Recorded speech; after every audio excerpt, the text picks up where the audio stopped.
Tiffany Mendoza claims her trainer promised her perfect abs in 90 days, but she didn't see results. Sam Lowe's says Ms. Mendoza didn't stick to the program and skipped weekly check-ins, so she has no one to blame but herself.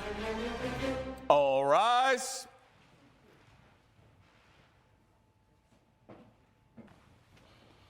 Court is now in session. The Honorable Judge Lauren Lake presiding. Good morning, Your Honor. Good morning. You may be seated. Good day, everyone. Good day. This is the case of Mendoza versus Lowe's. Ms. Mendoza, you are suing Mr. Lowe's for $1,000 because you say you did not get the results that you were promised from a 90-day ab challenge. That's right, Your And Honor. the defendant, Mr. Lowe's, you say that the plaintiff failed to fulfill her obligations. Is that correct? Yes, Your Honor, that's All correct. right. I want Yes. to understand this ab challenge. Where'd you hear about it? How did you meet Mr. Lowe's? Explain to the court, Ms. Mendoza, what led you here. Yes, Your Honor. Well, I was scrolling through Instagram and I saw his ad for a 90-day ab program. It's about to be summertime. I wanted to get my abs ready, so I contacted him. I reached out, and he had me pay $1,000 up front for meal plans, workouts, and weekly check-ins. So I did it, and 2 months and a half go by, and I saw no results, Your Honor. Mr. Lowe's, she said she did 2.5 months on your meal plan, your workouts, everything, and she saw no results. Yes, Your Honor. There were results, but not only that, I have a 90-day program. I've been training for over 5 years. She's not my first client, and she definitely won't be my last client. I just needed her to be consistent, and there was a lot of times that she did not follow through with that part of the deal, so therefore I couldn't help her reach the goal that she Tell me what the needs. program entails. Your Honor, I was on a plant-based meal. I was working out twice a day, every day. I was meeting with him weekly, and I didn't even lose a pound, Your Honor. Not even a pound. Your Honor, that's not true, Your Honor. I also have proof of other clients that I've worked with that have followed my workout regimen and that have seen true results. Your Honor, I am not worried about them. I am worried about my results. Do you have a copy of the program? Is it written anywhere? Yes, Your Honor. May I see can that, Sean? present to you the evidence right there. Right there, you can see the meal plan that I followed, the advertisement. 90-day ab transformation. Perfected, guaranteed, he stated. Guaranteed ab perfection. Yes, Your Honor. Yes, Your Honor, if they consistently follow through with the program, Your Honor. I also have proof of my own that shows when I checked in with her and times when I could not get in contact with her, Your Honor. So I see here you signed the contract. You had a goal of losing 8 pounds. Yes. And a lean and toned appearance and 6-pack abs. These were your goals. These were the goals that we came up with together after we talked, and he kind of modified it to my body type. And what's interesting is it also says that client understands that to reach those goals, she must stay consistent with all workout instruction Yes, and Your knows Honor. that the trainer isn't held responsible for client results if the regimen isn't met. Yes, Your Honor, which I find kind of sketchy because I followed everything to a T and there were no results. But if you found it sketchy, why did you even sign this? Well, I found it sketchy after I did not see any results. After the 2 months in, I double-checked back in with him and I told him, okay, what can we change? I have no results. I've been hungry. I completely changed my diet. I don't even go out with my friends to the same restaurants anymore. I work out twice a day. What can we do? And he just told me to keep working hard, that I was doing everything right. And that's when my suspicions started to come in. That he was running a scam? Exactly. So, Mr. Lowe's, Yes, Your Honor. Ms. Mendoza is saying she's an unsatisfied customer. She Yes. says she went through your program and followed it to the T for 2.5 months, Yes. only to get no results. Yeah, so actually, I have proof. Number one, it is a 3-month process. So even if she wants to say she's came to me for 2.5 months, it takes a full 90 days, Your Honor. And I have proof if I can provide the proof I'd like you. to see that, please. Okay. Coming up, I see abs coming in, don't you, Sean? I see several ads. And that's just from 2 months. I mean, the Your Honor. gallery can see abs, right? Yes. Shoot, I'm about to get on Mr. Lowe's program. and later, Anyone who was driving that car and a rearview mirror fell right in front of their eyesight, they would have been distracted and most likely hit a car. we're back with the case of Tiffany Mendoza, who brought her trainer Sam Lowe's to court over the promise of perfect abs. All right, I see these pictures. Yes, Your Honor. A lot of impressive before and afters. And if you look at her, Your Honor, as you can tell, her abs were even coming in. And that's Ms. just... Mendoza. Yes, and that's just Ms. 2 Mendoza. months. Yes, Yes, that's ma'am. So, Ms. Ms. Mendoza, you look good. Exactly. But I wanted abs. I can I see paid abs. $1,000 for abs. It On a would take teacher's the- salary, that's a lot of money. So, what about that picture doesn't say toned abs to you? I wanted a six-pack. I see abs coming in, don't you, Sean? I see several ads. And Yeah. that's just from 2 I mean, months, the Your Honor. gallery can see abs, right? Yes. Shoot, I'm about to get on Mr. Lowe's program. Get me Yeah. some abs that Ms. Mendoza says are not abs. But anyway, Mr. Lowe, to be very honest with you, Yes. this customer expected something different than what she got. My part of the deal is to give her consistent training. She didn't consistently come to me within the 90-day program, so it's very difficult to expect perfection when you're not giving me So full I'm effort. looking at this contract you sent up in your evidence because Yes, it Your says Honor. that the client agrees for weekly check-ins to see progress or to adjust the workout regimen. Yes, Your And that Honor. the client agrees to follow a 90-day plant-based meal plan for the maximum results. And the last clause says client must understand that the trainer is not responsible for the client's outcome and results, solely rely on the client's consistency. That's Your clearly Honor. stated in the contract. I see your signature and I see his signature. Yes, Your Honor. I was consistent, Your Honor. Also, Was she consistent, Mr. Lowe's? No, Your Honor. Also, in the proof that I gave you, I also have details of when I reached out to her in our weekly check-ins. I'll admit, the first month, she did great. She was checking in with me, which is why she did have results, you understand? So But- the client check-in plan, Yes, ma'am. here it is. And so I see that she was there week 1, week 2, Yes. week 3, week 4. Yes. Starting week 5, it says miss check-in due to nail Yes, appointment. exactly, Your Week Honor. 6, your upper strength is declined. You did come on week 6. Then week 7, you missed it again. You had a doctor's appointment. Then week 8, you adjusted some of the upper body weight. Week 9, you just didn't show. Week 10, you came back, and then week 11 and week 12, you didn't show. Yes, Your Honor, I communicated with him about why I couldn't show those specific days. Why couldn't you reschedule? That's my point. I wanted to reschedule, but he has other clients, so he couldn't meet. We couldn't come up with a date. Well, that's the problem when they're in demand. Exactly. If you get a good trainer that's getting results, they're going to be in demand. But these are not the results I paid for, is All what right. I'm saying. So and I'm so glad you said that because I went back to the agreement, the intake form where you started to talk about your goals. Right. 8-pound weight loss. You said you didn't lose a pound. Not a pound. Muscle gain. Do you think you gained muscle? You look pretty lean to me. Yes, I believe I did gain muscle. A firmer butt. Do you think your butt got firmer? Yes, ma'am. Okay. Healthier eating habits. If you were following that plan, being plant-based. Yes, Your Honor. Yeah. Lean and toned appearance. That came through. Yes, Your Honor. And the 6-pack abs. I might not have seen 6 yet, but I was about at 4. Your Honor, he guaranteed perfected. Also, Your abs. Honor, But when you perfect something, just like you perfect a craft, that means you improve it. Your Honor, What are perfect abs? a six-pack. We could have started at a six-pack. Every person has something on their bodies that they could continue to perfect in some way. Your Honor, exactly, the pictures Your Honor, he- and I tried Can to I explain speak? that to her, and Can I I also speak? let her know at the beginning that everybody has different results depending on how hard you work.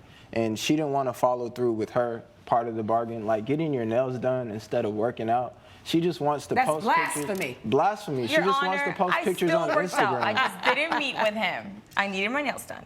But I still did the workouts. Just because I didn't meet with him doesn't mean that I wasn't doing them. And so why is it important to meet? It's very important to me. That's the only way that I can truly gauge where my clients are at. I need to see how they work out. That tells me, you know, which part of their abs they need to work on. Also, her goals are unrealistic, and I tried to explain that to her at the beginning of the process. She wants to lose weight, but also gain muscle mass. Your Honor, I would not have brought him here if I felt like I did not do my part. I did do my part. But Ms. Mendoza, you already admitted in court that you did not come to very pivotal check-ins. You made the error by not coming to all of the check-ins. Yes, Your Honor. I do not agree, Your Honor. I know you don't. You're a beautiful young woman. I can see that you look toned, you look fit. You may not have gotten everything you wanted, but you look great. Your Honor, I get thank it. you so much, but at the end It of the day, has I'm an been unhappy determined customer. by this court. Your Honor. Judgment for the defendant. Ms. Mendoza, when you sign up for something and you pay your money, you gotta go. Judge Lake has ruled in favor of the defendant. The plaintiff's case is dismissed. At the end of the day, there's nothing anyone can say.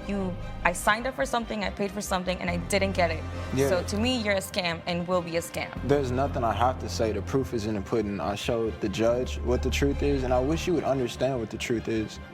Coming up, On the flip side, Mr. Winters, you knew your car had an issue with the rearview mirror. That's unsafe for you, and you should certainly have let Mr. Moreau know. Chris Winters claims he let his friend borrow his car for an interview, but it was wrecked in an accident before he got it back. Greg Morrow says Mr. Winters willingly loaned him the car, knowing it was falling apart. Good day, everyone. Good day. This is the case of Winters versus Moreau. Mr. Winters, you are suing Mr. Moreau for $1,000 to cover your insurance deductible. Mr. Moreau, you say the accident was all the plaintiff's fault. Is that correct? That is correct, All right, Your Honor. let's start with you, Mr. Winters. What happened? Yeah, so we were roommates in college, and I know that he's always been trying to pursue dreams in the big tech. And so when I heard he had an interview, I let him to borrow my car. When it came back, he had rear-ended someone, and that's how I incurred the $1,000 deductible that I'm now suing him for.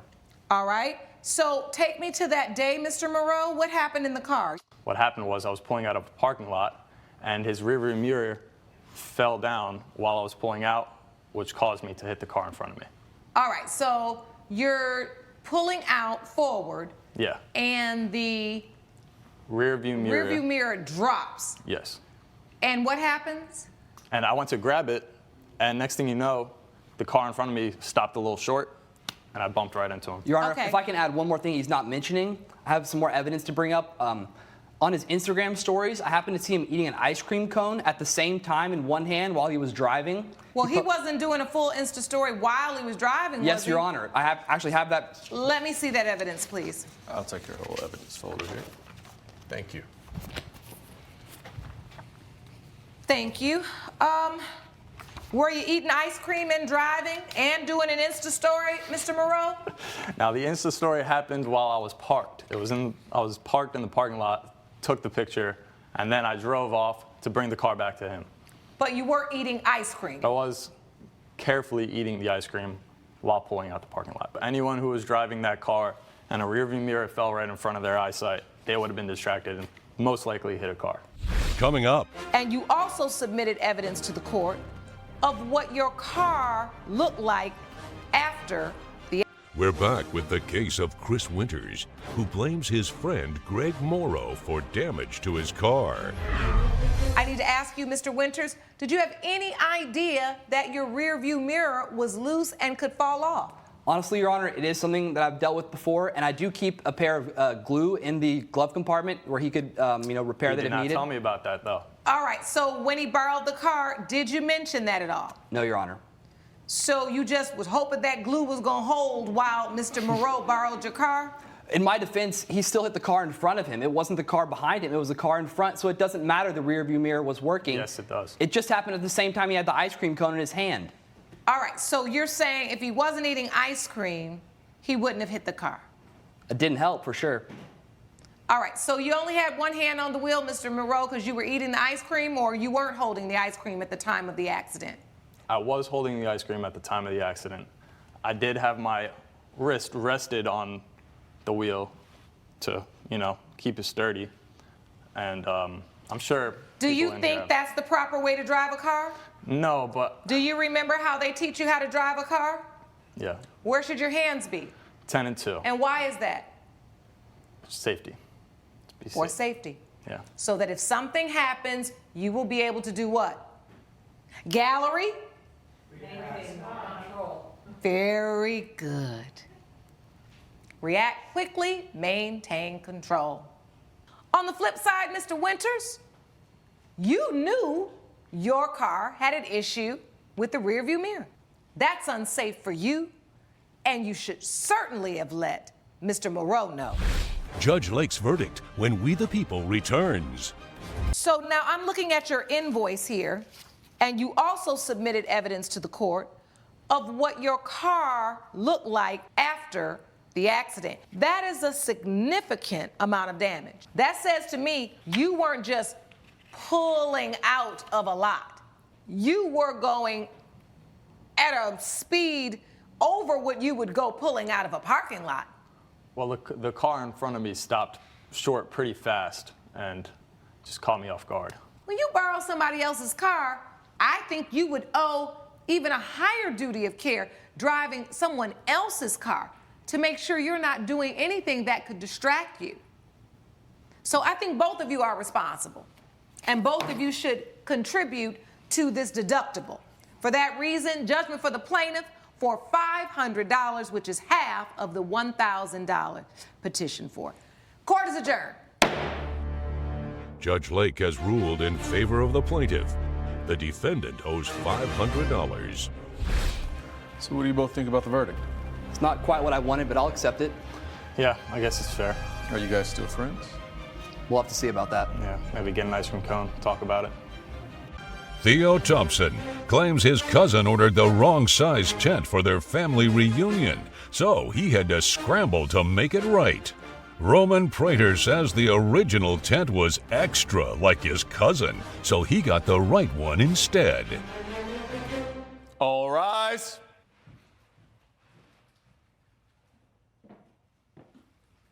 Court is now in session. The Honorable Judge Lauren Lake presiding.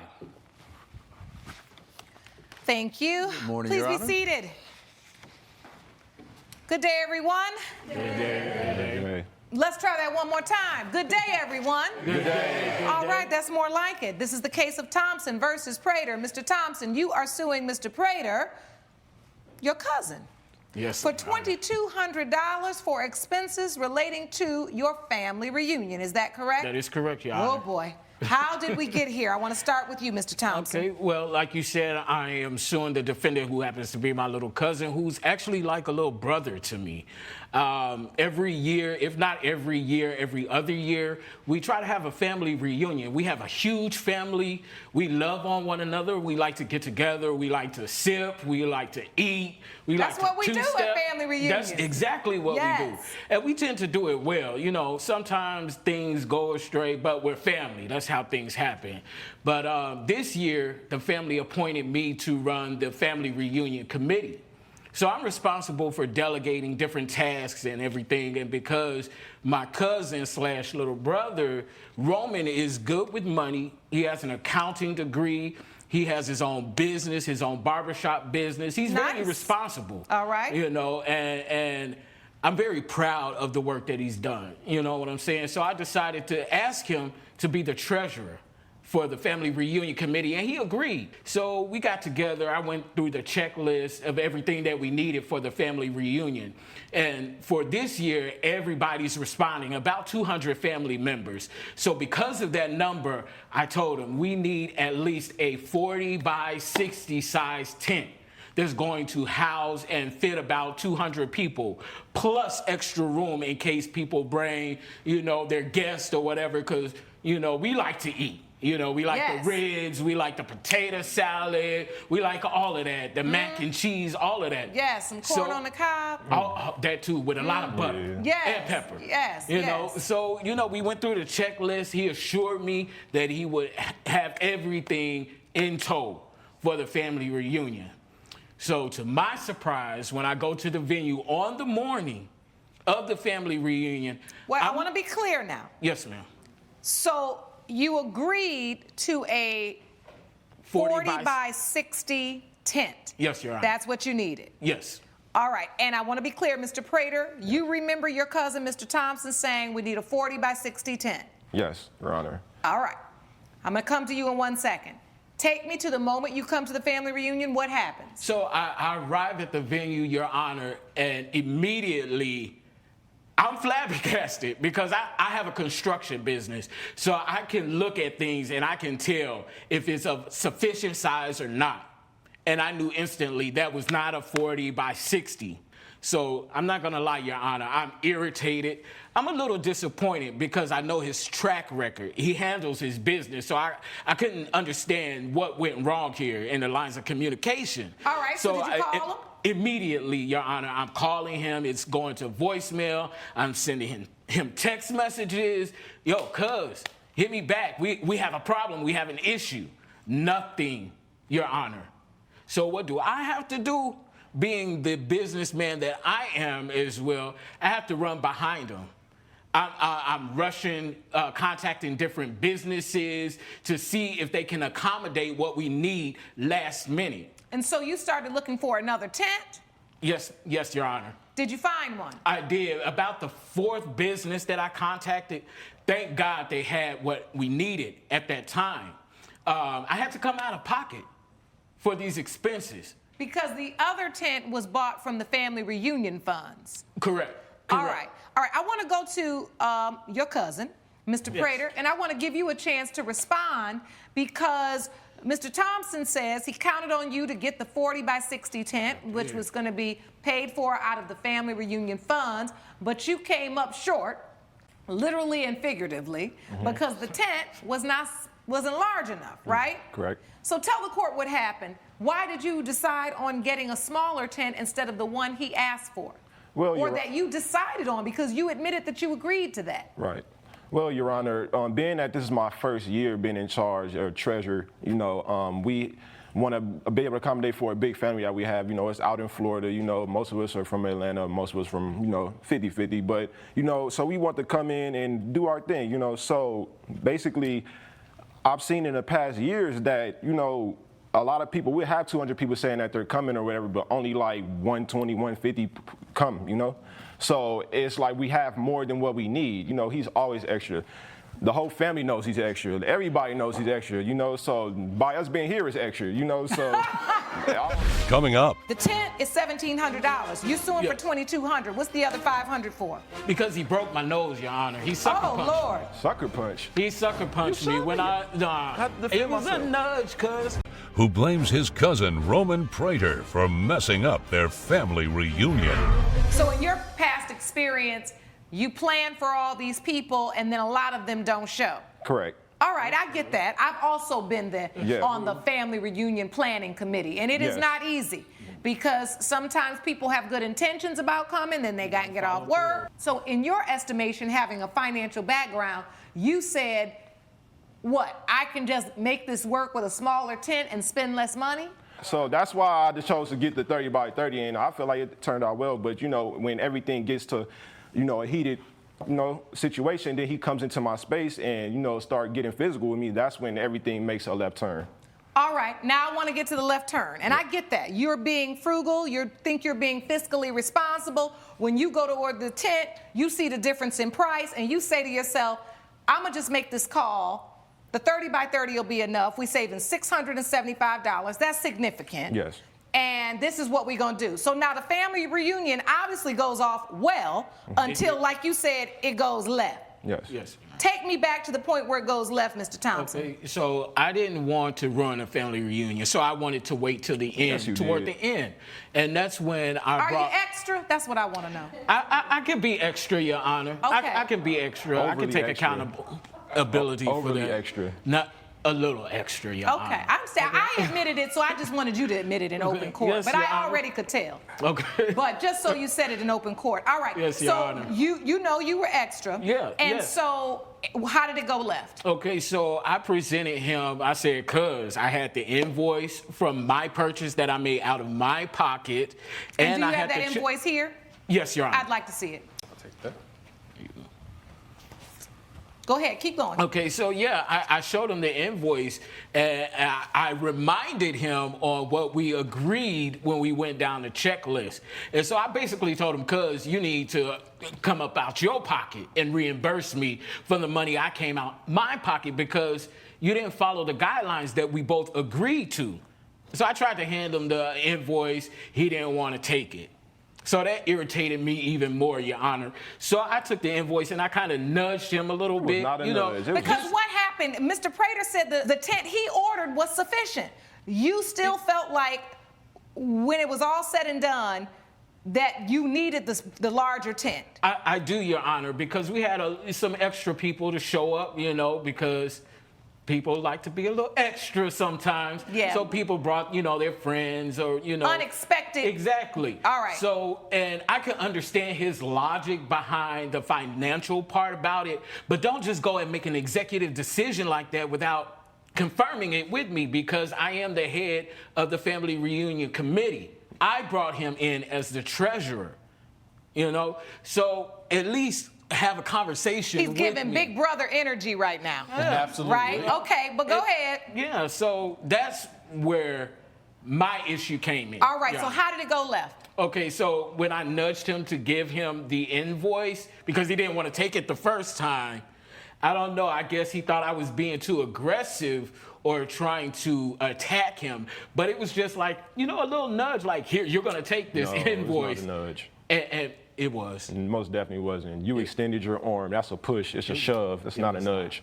So you felt like when he went to hand you that invoice, it was aggressive. Did it hit your person? Did it hit you somewhere when he handed it to you? First of all, when he came to hand me the invoice, he didn't come to initially hand it to me. He came with a high tone of voice and being very disrespectful, trying to belittle me in front of the family. He was doing a lot. He tried to tell me that he asked me, can I do simple math? And he got all our grandmothers and our family there and everything. It made me feel disrespected as a man.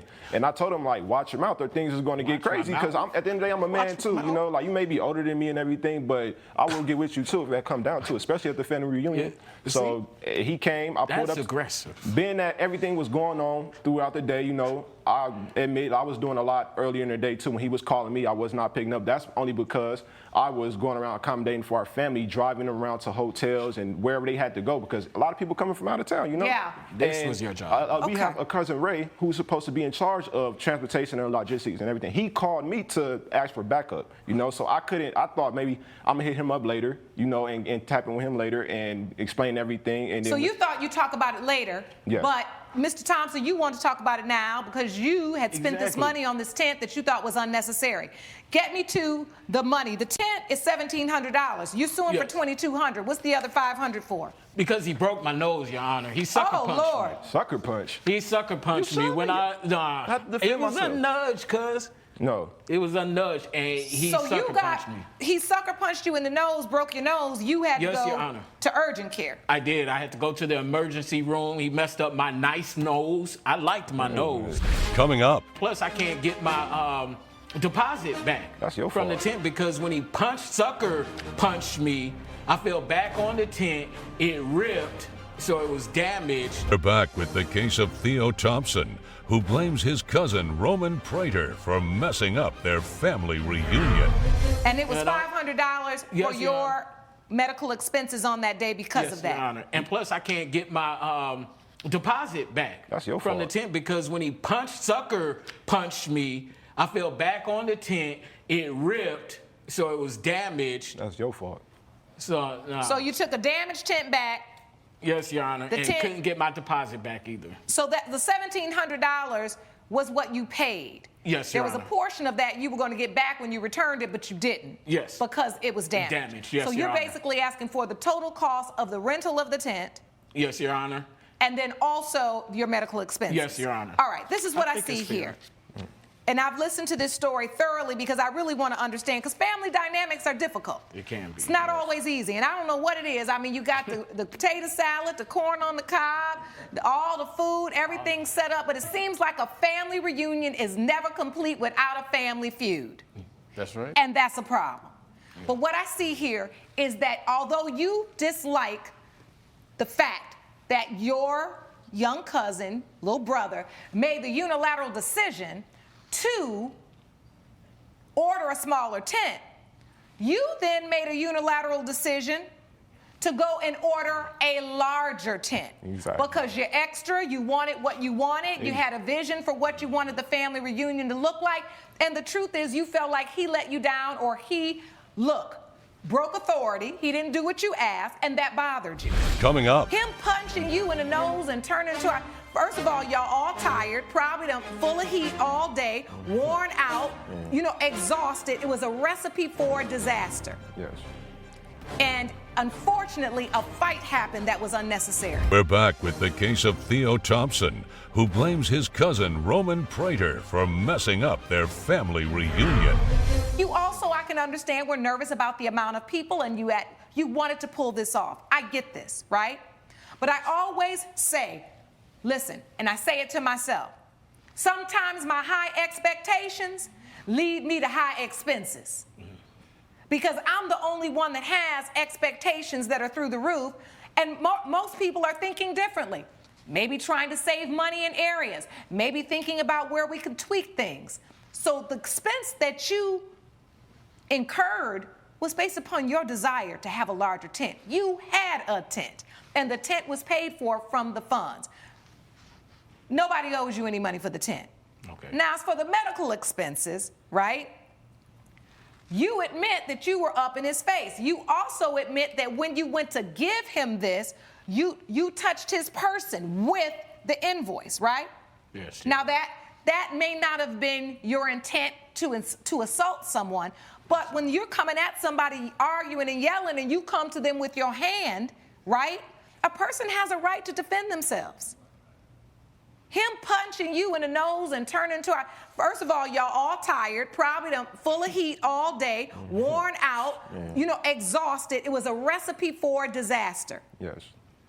And unfortunately, a fight happened that was unnecessary. Now, you say this to your little brother. You say this is like a little brother to you. He's your cousin. Yes. He looks up to you. Yes. I'm going to give you an opportunity before I rule, and I want to ask you, do you or do you not really want to sue your little cousin, your little brother over $500 that you all really know that you could have resolved the same saga or situation in a different way? Judge Lake's verdict when We the People returns. He was trying to not talk about it that day and wait until everything was over, but you insisted on dealing with it that day. Do you feel like you have a part to play in that? Hearing your comments, Your Honor, yes, I can take accountability for my actions. And no, I don't want to sue my cousin, little brother. Good. I can I'm own so my glad you said that. Because the truth is, I wasn't going to award you any money anyway, because if somebody comes at me with a fist and I think something about to happen, then I have a right to defend myself. But I'm glad you said it in open court, because that's what he needed to hear, and that's the resolution we need. And I'm going to close today with your own words, Mr. Thompson, because when you opened up your testimony, you said, sometimes things go astray, and I wrote it down. But at the end of the day, we're still family. And I hope you understand that, recognize that, and move accordingly. Be proud of yourselves for what you produce for your family, and don't bring this ridiculousness into your family, because it affects everybody. Do you understand? Yes, Your Honor. Yes, Your Honor. All right. Judgment for the defendant. Court is adjourned. Judge Lake has ruled in favor of the defendant. The plaintiff's case is dismissed. See, I told you, man, just trust me, man. Next time it'll be all better. We won't have to go through all this next time, you know? You kind of right there, cuz. Yeah. I love you, man. Yeah, love you too. I like the way that sounds, man. Follow me out. Lucas and Anna Enders claim their contractor left their house a dusty mess, which triggered several severe allergy attacks. Pete Taylor says he always planned to clean up, but the Enders showed up early after telling him they would be delayed. All rise.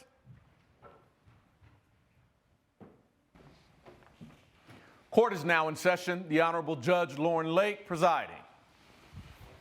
You may be seated. Hello, Your Honor. Hello, thank you, Sean. Good day, everyone. Good day. This is a case of Anders versus Taylor. Mr. and Mrs. Anders, you are suing Mr. Taylor for $3,300 for cleaning an air duct replacement. Is that correct? Yes, that's correct. Defendant, Mr. Taylor, you say you stand by your work. Yes, ma'am, Your Honor. All right, I'd like to start with the plaintiffs. Please tell me, obviously, you hired Mr. Taylor to do work for you. Yes, that's correct. Tell the court what that work entailed. He previously did our kitchen, and we thought he did a great job. He was a great friend of ours for many years until he did a really poor cleaning job. This particular job that is in question here, what did that job entail? Well, Your Honor, we went on vacation for 2 weeks over the Thanksgiving holiday. We left November 17th, and we were to return and have the job complete December 1st. What was the job? The job was to complete the master bath and have it completed by 6 p.m. on December 1st. 6 p.m. December 1st, because you wanted it done when you came back. Yes, per our contract. And because you had a relationship with him, you left him there by himself to remodel the entire thing. Yes, we trusted him. All right, so Mr. Taylor, you got hired again. These are people you know well. They're clients that you've worked with over the years. And you felt like you were capable of performing the work in the specified time? Absolutely, Your Honor. This is luxury, high-end work. This is the most expensive custom work. It takes 15 or 16 hours a day just to fabricate and bring in this custom materials and high-end custom work that we're doing. So we thought it would just make more sense if I stayed there while they were out of town. All right, so you felt that you could get the job done within the specified time? Before Absolutely. December 1st at 6 p.m. Well, that was amended because I have a text, Your Honor, and I took a screenshot of the SMS that she sent me. At 9:22 p.m. Excuse me, that she was going to come back actually on the 2nd and not the 1st. And I was relying on that information, and I was planning on cleaning up the morning of the 2nd. Thinking of coming All right, back. let me have that evidence. And do you have the original contract, Mr. and Ms. Anders? Yes, we do. Yes, we do. May I see that, please? Yes. I'm the one who drew up that contract, Your Honor, and I insisted that we work with the contract this time. And we all agreed to that contract, both parties. Remodel from 11/17 to 12/1, $9,300, and it'll be remodeled by 12/1. You, Mr. Taylor, brought evidence that says, I'm looking for the text message where you say you agreed to a later time. It's the third page there, Your Honor, and it specifically states, she specifically states that she's coming back on the 2nd Job should be and not done the 1st. tonight. I'm just going to clean up and head out. No worries, Pete.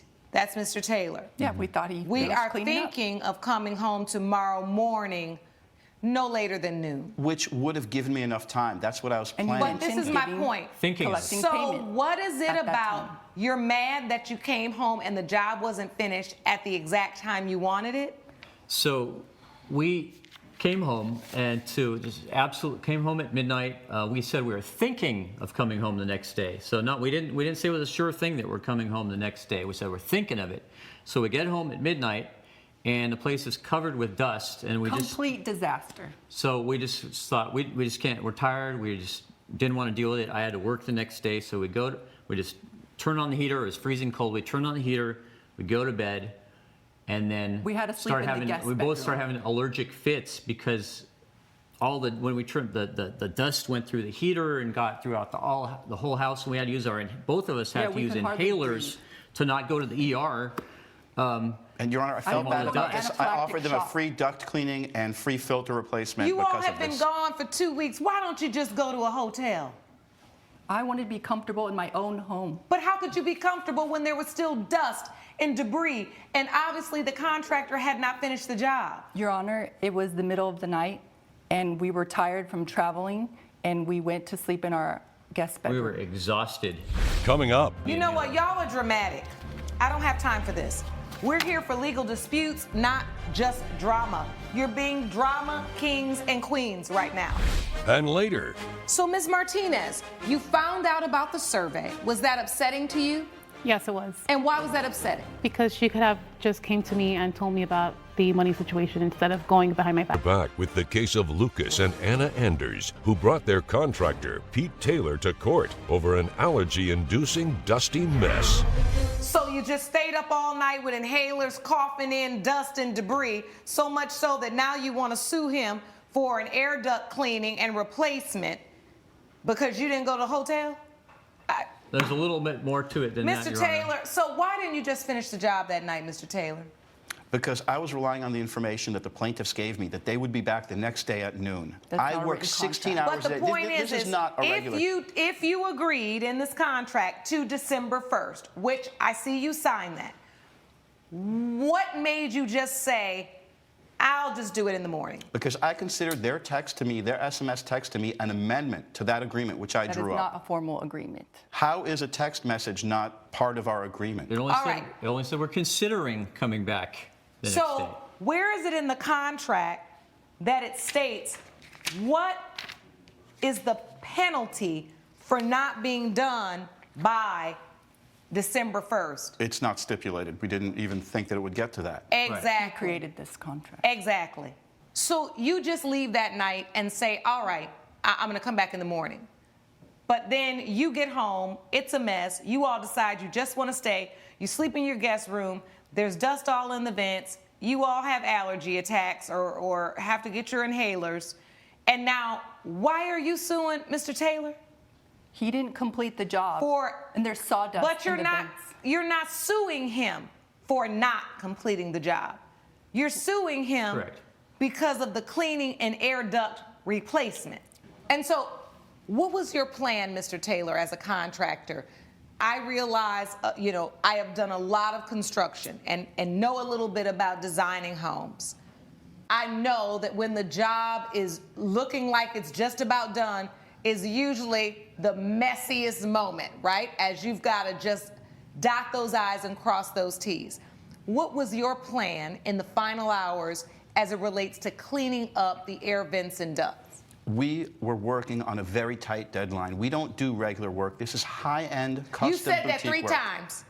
I just want to know how much of my heart and soul my son and I put into this company, I want to know Your what your Honor. plan was for the My duct. plan was to spend the last 8 hours that I was contracted for working my butt off to make sure that this job site was clean and that the plaintiff was satisfied and happy by the time they came back at noon. And so you had a plan to clean and vacuum Absolutely. and all of those things. Absolutely, Your Honor. I've never seen a contractor think that they finished a job and things are still in disarray. So what my question is, before I rule on this, because I find you to be a little bit irrational, Mr. and Ms. Anders. Almost going into anaphylactic shock is not irrational. We wanted to. No, what's irrational is if you, do you have allergies? Yes. Do you have asthma? Yes. So the moment that you detected that something was coming out of the vents like dust because the work wasn't done? We were asleep. It So takes you- 5 minutes for the heater So to you kick were in. holding and your we- inhaler in your sleep and doing your inhaler in your sleep? Well, when we woke up choking at 2 a.m., that's when we grabbed the You know what? inhaler. Y'all are dramatic. I don't have time for this. We're here for legal disputes, not just drama. You're being drama kings and queens right now.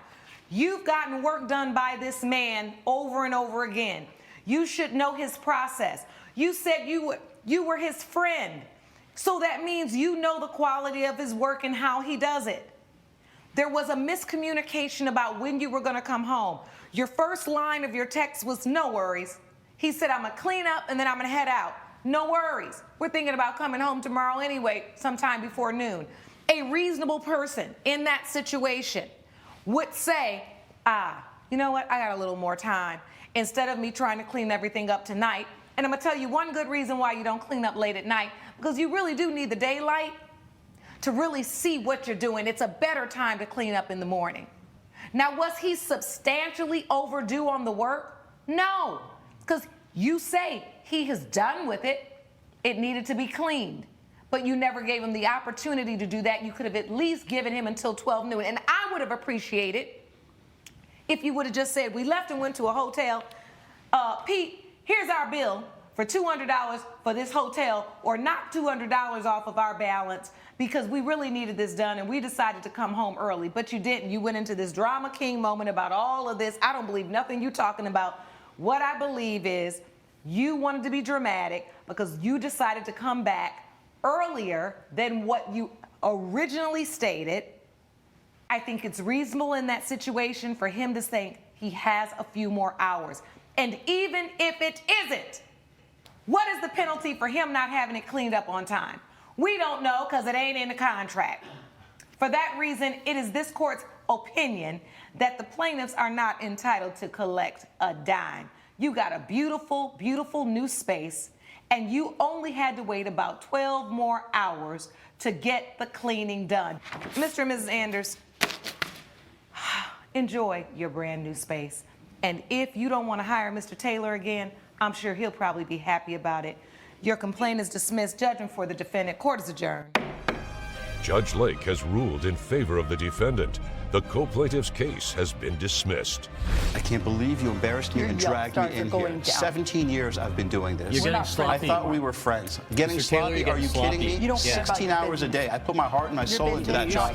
So did my son. Not You your used to be problem. You punctual. guys are embarrassed me. I can't believe you Please brought follow me here. me. We used to Yeah. be friends. Coming up, Were you almost trying to get other people to agree with you and to do something less expensive? Yeah, I had a selfish motive of still wanting to remain maid of honor. Kara Gonzalez claims she got stuck with excessive maid of honor expenses after she was disinvited from her best friend's wedding. Nicole Martinez says Ms. Gonzalez complained to the bridesmaids about the cost of everything instead of coming to her. This is the case of Gonzalez versus Martinez. Ms. Gonzalez, you are suing Ms. Martinez for $927.04 to reimburse you for items bought to attend an event. Is that correct? Yes, Tell us why we're here. Your Honor. I paid a lot of money for a wedding that I could not even attend. Over here, you could see this beautiful dress that I bought, as well as these exquisite heels and some expensive jewelry. And on top of that, I have some invoices for various party decor that I wanted to have at the bachelorette party. All right. Why couldn't you attend? It started off when Nicole asked me to be her maid of honor. I was ecstatic. That's all I've ever wanted to have for my former best friend. Unfortunately, she suggested things for her bachelorette party that seemed a bit out of my budget. So what was your total financial obligation to be in the wedding? In the wedding, a little bit more than what I paid for. So I would say probably about $1,500. I didn't spend that amount because 2 weeks before the wedding, she told me that I was not invited to the wedding any longer. Okay, Yes. Did you tell Ms. Gonzalez that she was not invited to the wedding, Ms. Martinez? Yes, I did. And why did you tell her that? Well, she went ahead and sent out a survey to the rest of the bridesmaids without letting me know. A survey? A survey about what?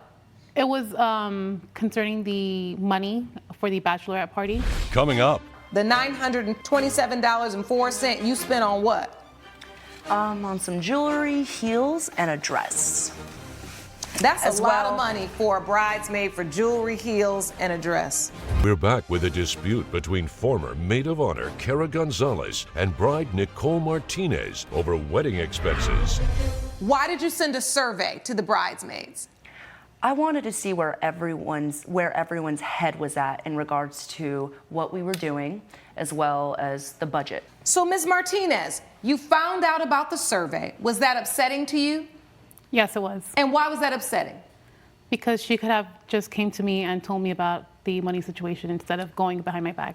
And you could have felt like, if you could have just come tell me exactly how you feel, but you felt like she was trying to almost rally the troops against you by going and sending a survey? Yes. You thought that was rude? Yes. It is kind of rude. It is kind of rude. I mean, a survey? Yeah. I mean, all you had to do was just call and ask. I mean, hey, guys, I'm struggling. Or I'm not going to be maid of honor because I'm going to be honest. I just don't have the money to do this. And so I'm not going to be able to do these things. But were you almost trying to get other people to agree with you and to do something less expensive? Yeah, I had a selfish motive of still wanting to remain maid of honor, as well as, you know, enjoying the party with them. But I made a mistake. Did you tell her, Ms. Martinez, don't come to the wedding and you're not in the wedding party at all? Yes. Because you were so disgusted by the survey? Yes, I was. So, Ms. Gonzalez, at the end of the day, you feel like since you were kicked out of the wedding completely, that you want the money back for the $927.04 you spent on what? On some jewelry, heels, and a dress. That's As a lot well- of money for a bridesmaid for jewelry, heels, and a dress. Judge Lake's verdict when We the People returns. I don't think both of you handled either situation very well. I think the survey was a little bit too much, and it was rude and petty. And Ms. Martinez, I do think you throwing her out of the wedding completely was a little bit much, considering the fact she had spent so much money trying to make you happy. If people can't afford something, they just can't afford something. And as a bride, you have to understand that. With that said, I do believe you spent this money in reliance on the fact that you were going to be in this wedding. Judgment for the plaintiff for $927.04. Court is adjourned. Judge Lake has ruled in favor of the plaintiff. The defendant owes $927.04. So it sounds like the judge ruled in your favor. How are you guys going to rebuild the friendship? Probably go ahead and grab a couple of drinks after. But first with a hug. Yeah.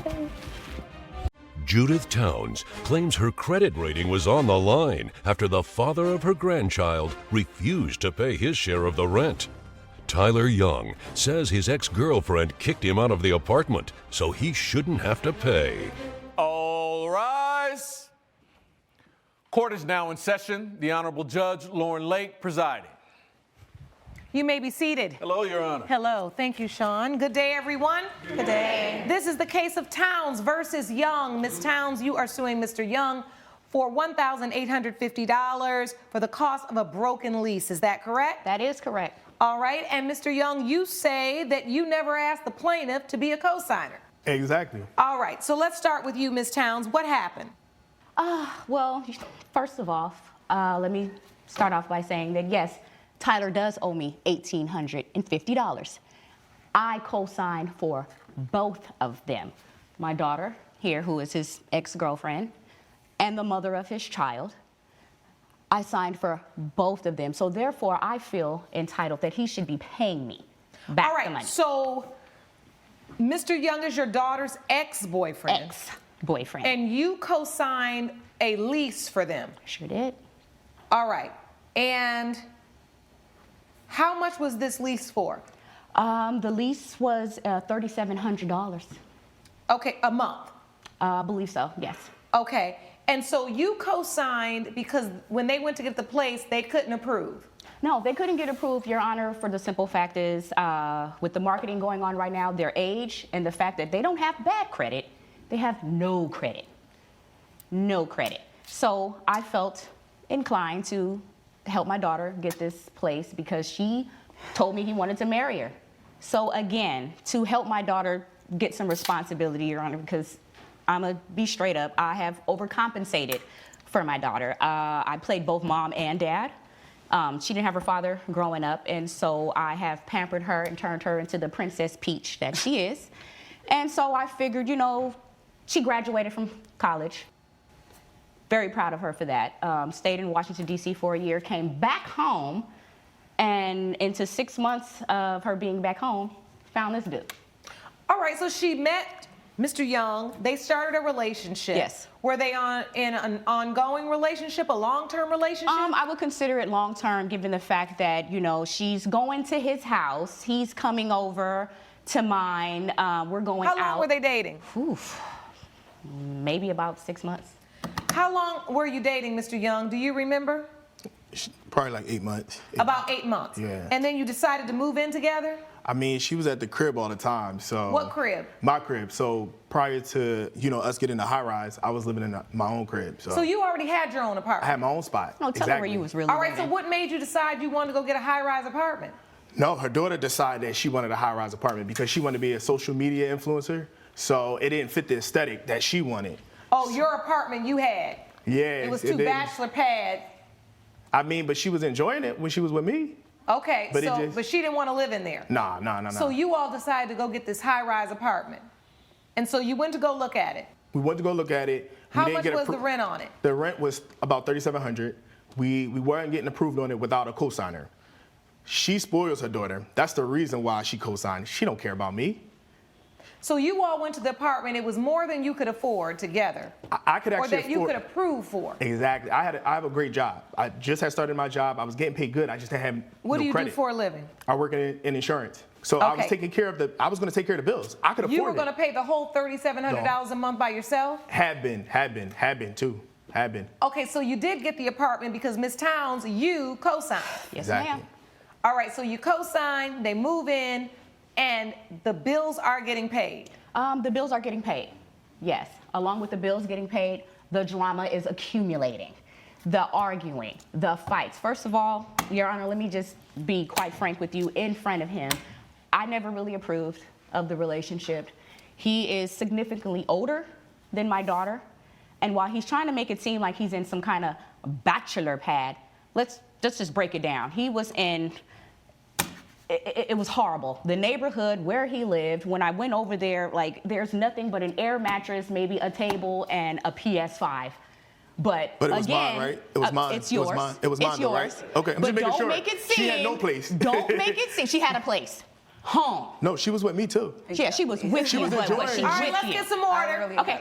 Let's get some order. Coming up. He's cheating on you and he becomes verbally abusive. Yeah, the relationship goes emotionally. downhill that quick.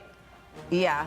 She's not telling her side. So what's my She's side? a social media influencer. She's out every night. Closed captioning provided by. If you'll be in the Los Angeles area and want to bring your case to court, call 1-888-552-6878. You're watching We the People with Judge Lauren Lake. We're back with the case of Judith Towns, who brought her daughter's ex-boyfriend, Tyler Young, to court after he bailed on a lease she co-signed. You didn't really approve of where Mr. Young was living. No. But you knew your daughter was going to be over there. What makes you co-sign for an apartment so your daughter can move in with a guy you don't approve of? Make that make sense, Ms. Towns. Because he told me he was so enamored in love with my daughter, he wanted to marry her. And you spoil her.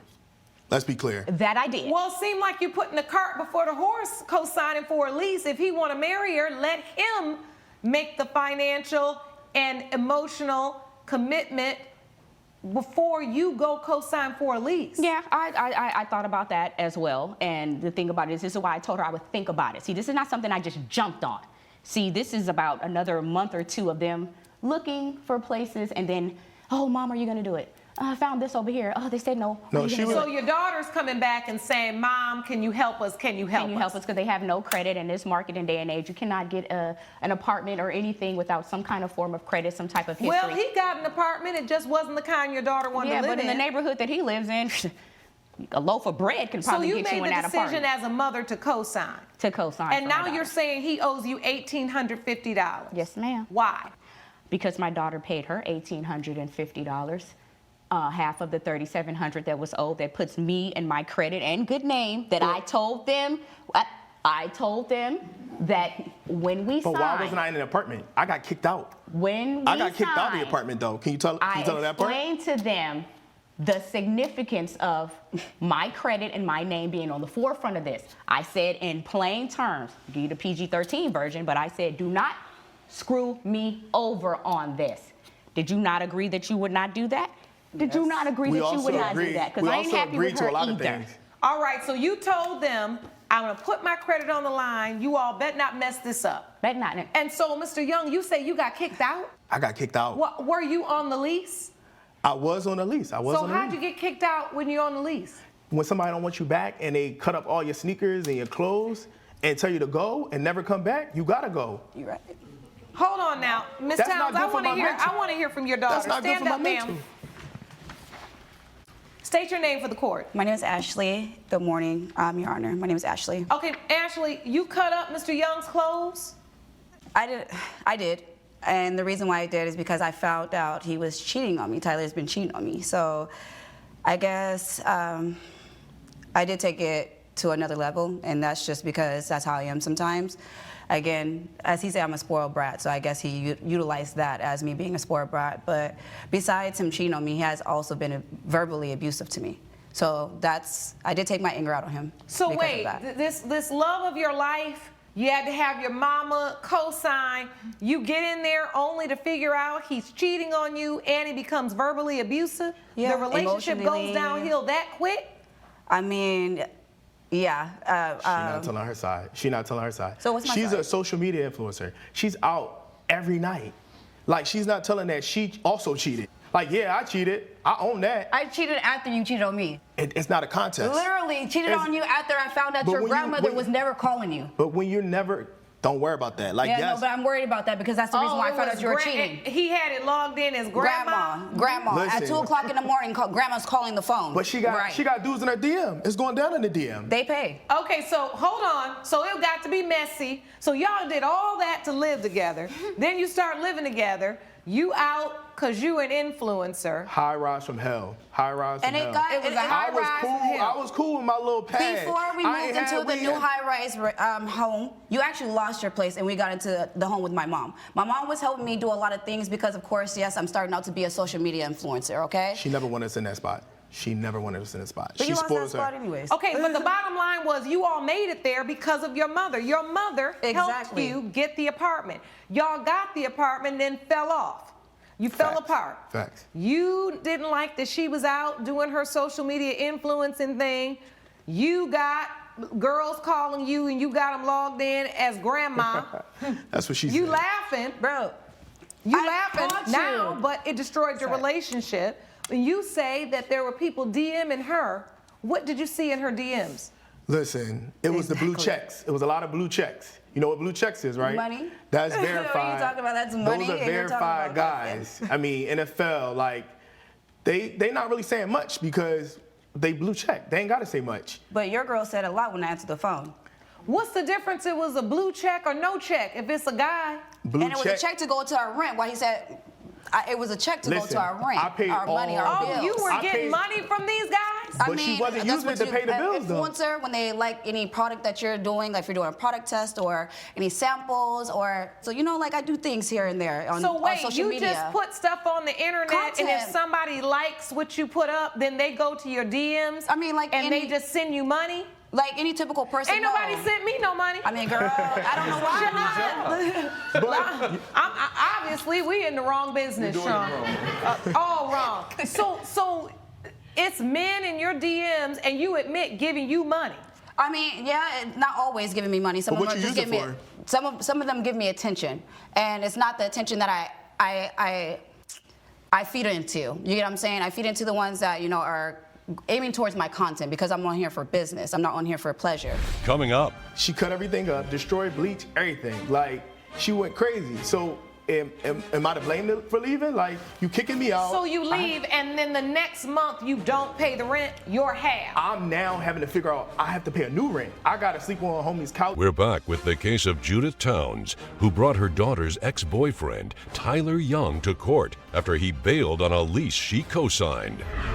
What prompts the falling out when you figure out that grandma really ain't grandma? Yeah, and then on top of the abuse already, the toxic relationship that we already have. So on top of that, and then I find out this, and it's not the first time. It's All the right. first time I heard a girl's voice. So you tell him get out. Yeah. Do you get out, Mr. Young? I left. I had no choice. And it That's not wasn't what you just did, get okay. out. It was kick your out. Sorry, excuse my language. I mean, I'm a girl. I'm a woman. I'm going to tell you get out because On I top need of my that, I had space. no clothes. She cut everything up, destroyed, bleached, everything. Like, she went crazy. So, am I to blame for leaving? Like, you kicking me out. So you leave, and then the next month you don't pay the rent, your half. I'm now having to figure out I have to pay a new rent. I gotta sleep on homie's couches. I'm couch surfing at this point. You used to swag surfing on couches at this point. So why should I have to pay your bills? First of all, you used to that. Second of all, because it's through your bill. Right. You used to that. You got all these women. But your name is on the lease. My name was on So the lease. then, because he didn't pay, and even though his name was on the lease, he didn't pay it. So you're saying, Ms. Towns, you had to pay that? Yes, and not only did I have to pay the way I found out that I had to pay and was going to be responsible, it's because notice number 1 and notice number 2 must have went to these two, and they never told me, never said nothing until notice number 3 came, the final notice, and that's what they give to the co-signer. So it's either pay or they're going to get kicked out. Oh no, not only kicked out, pay or get kicked out. How about my credit? My credit score, my good name, everything that So verbal then agreement, so we're then not going you to screw pay. her over. So then you pay. And then I pay. Coming up. I did know I was pregnant before he left, so that's another thing. Did you know she was pregnant when you left? No, because it Yes, ain't you mine did. anyway, so. We're back with the case of Judith Towns, who brought her daughter's ex-boyfriend, Tyler Young, to court after he bailed on a lease she co-signed. During the 6 months we lived in the apartment, she never paid the rent at all. So. But that was our agreement. so Because during we're the 6 together. months But of if we you do it by living agreement- together in the apartment, Mr. Manipulative, Mr. I'm older than her, so let me get a young chick so I can make her do what I want to do. She's having the responsibility of what? The cooking, the cleaning, the house She didn't do stuff, none of that. right? And I was pregnant. She didn't You do- wanted to be out in the field, All and right, she's so showing when this you pregnant. hold on. Did you know you were pregnant before he left? I did know I was pregnant before he left, so that's another Did thing. you know she was pregnant when you left? No, because it Yes, ain't you mine did. anyway, so. You know. And that's another issue, Judge. So now We're not you're- doing this. I'm not paying $3,700 and then I'm sitting here paying the financial, the physical time and everything for my grandson. Now you see what I'm I'm talking not going about. to do this. Like I said, he's So significantly now older the than her. baby's born, Yes, and my baby's only 6 months. and this is still going on. Yes. Where you all are broken up. Yes. I haven't seen him in over a year. I don't even want to see them now. I haven't. And so Your son, But though. you haven't seen the child, Mr. Young? I have no contact with them. I cut them off completely. Done. But you've never seen the baby. No, I don't even know what it looked like. Looks just like I'm it. sure it probably looked like somebody in her DMs. It's not an honestly. it. Yeah, I'm my sure it baby- looks like He- it's So your thing is, all these men in your DMs, one of them must be the father. gotta be. At the end of the day, the problem is we have a question of paternity and we have a question as to whether or not you are owed the money. Yes, ma'am. The great news is that this court can resolve both of those questions today. We had both your daughter and Mr. Young undergo paternity testing. Judge Lake's verdict when We the People returns. In a case of Towns versus Young, as it relates to the minor child born to Ms. Towns, Look, her mom. it has been determined by this court. Grandma's always watching him. That should Do be you want the ma'am. result or do you want to run your mouth? You came here to get answers. I have them.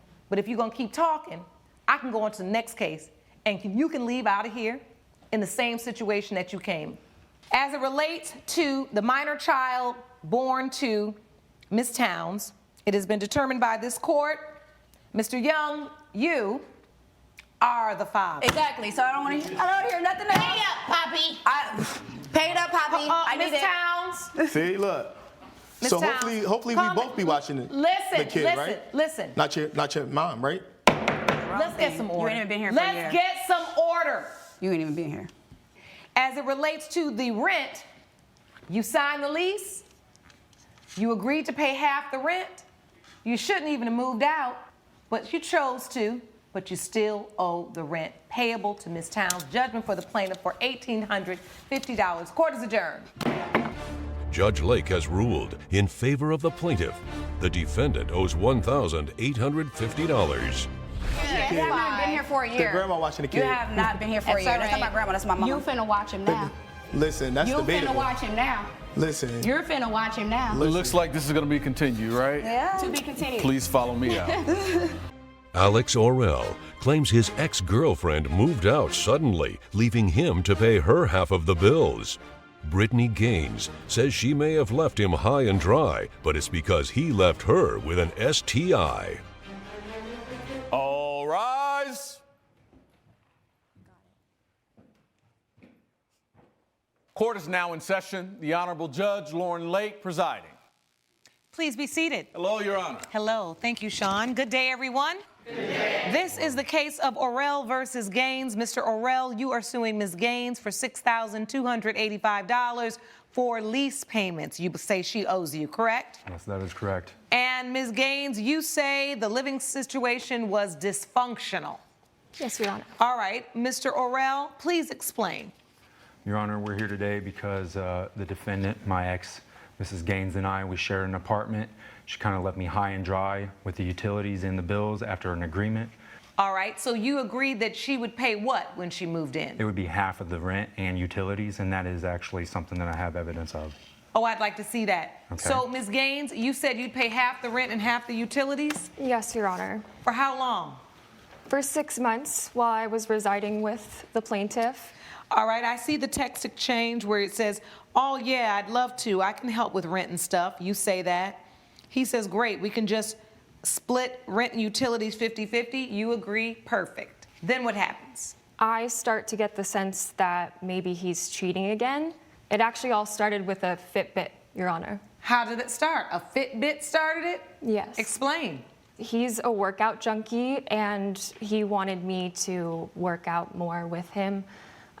So he decided that we should probably sync up our Fitbits so that we get live updates. And he said he would send me uplifting messages whenever I, was working out. But what he didn't mention is that he was also going to send disparaging messages when I wasn't. Your Honor, this was all an excuse for him to try and get me to lose weight. That's how you see it. So how do you see it, Mr. Orrell? I see it that we both obviously motivate one another like a partnership, and this would give us more of a insight on how the other person's doing, and it would do nothing but push one another. It's nothing about no control. So did it work? Did you get in shape? I was seeing weird updates from his Fitbit. So at like 10 p.m. on a Saturday, he's supposed to be out with the boys playing poker or whatever, and I get a notification that he's working out. I decide that I want to know where he's going. So I put an air tag in his trunk to see if he was actually going to the gym. And what did you find out with the air tag? Well, over the course of the next 2 weeks, he was going to the same exact place every time I got a workout notification. A random residence in Sherman Oaks that I did not recognize. Yeah, now you're a professional private investigator. So what were you doing, Mr. Orrell? Actually, I was on my own time. I was going out and hanging out with friends, just enjoying myself whenever I could. You just wanted to explore Sherman Oaks, that one area, for 2 weeks. There was plenty of other areas that I went, We're not disclosing, all the information that everywhere I went. I didn't just go hang out in Sherman Oaks, that's for sure. All right, so you were an investigator, and what else did you do, Miss Investigator? Well, Your Honor, I did a good job at investigating, actually. I do have evidence of the text messages aligning with the Fitbit notifications. May I see them? Absolutely. Yeah, I'd like to see them. You will also see evidence of a medical bill that I recently received. During this time, while I was suspect of Alex's whereabouts, I also began to notice symptoms of an STI, and I went to the doctor, and despite being in a monogamous relationship, I did test positive for monogamous gonorrhea. relationship where you actually slept with my friends, so who knows where you got it. It's not like you can prove that you got it from me. Wait, hold on, Mr. Orrell, don't talk so fast. You said she slept with your friend? Yeah, actually, I have somebody that's willing to testify on my behalf. I have a friend here that, can vouch for me. I'd like to hear from your witness, sir. Please stand. You've previously been sworn in. State your name for the court.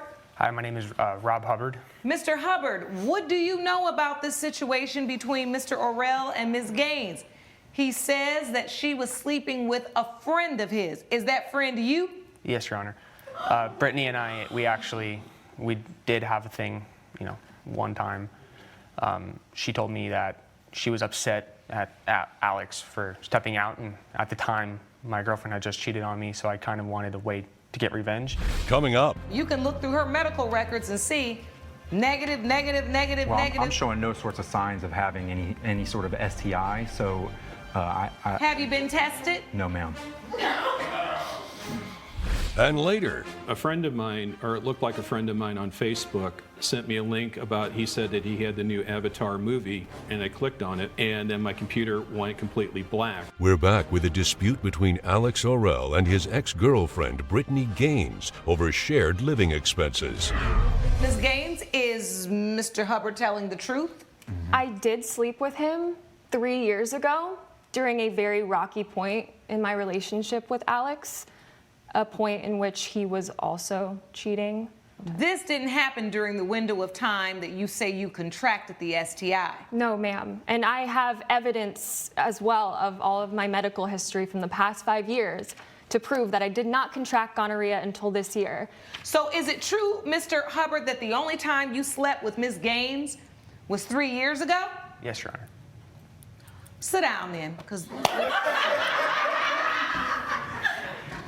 Now, he just said this was 3 years ago. You can look through her medical records and see negative, negative, negative, Well, negative. I'm showing no sorts of signs of having any sort of STI, so Have you been tested? no, ma'am. I actually have someone I think could speak to this problem of testing positively while asymptomatic, if you'd allow me to bring out a witness. Oh, you have a witness? I do. All right. Sean, will you please escort Ms. Gaines' witness into the courtroom? Seriously. You've been sworn in. State your name for the record. Ashley Brinks, Your Honor. Ms. Brinks, please tell me who you are and how you know Ms. Gaines and Mr. Orell or Mr. Orell. Yes, Your Honor, I'm here today to clear my conscience. I was in a sexual relationship with the plaintiff. Oh! A relationship I would have never been involved in had I known there was another woman. I was not aware of this until the defendant, Brittany, came to my apartment. I have never seen this woman before, and she informed me that she was Alex's live-in girlfriend of 5 years, and she also informed me of her positive diagnosis. It looks like the AirTag tracked some very interesting information, which in Sherman Oaks, and now you've been found out.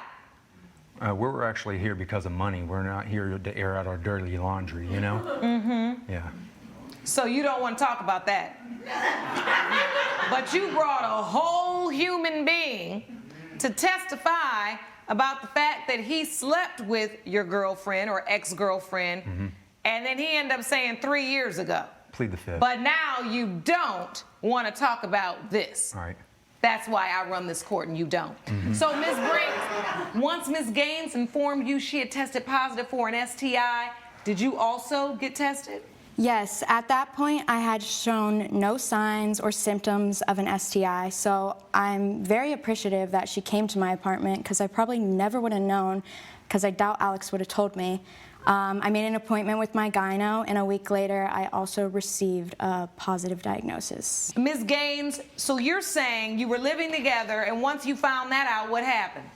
Well, once I had the screenshots of his location, the Fitbit notifications, as well as the gonorrhea test, I decided to confront him. What did you do at that point?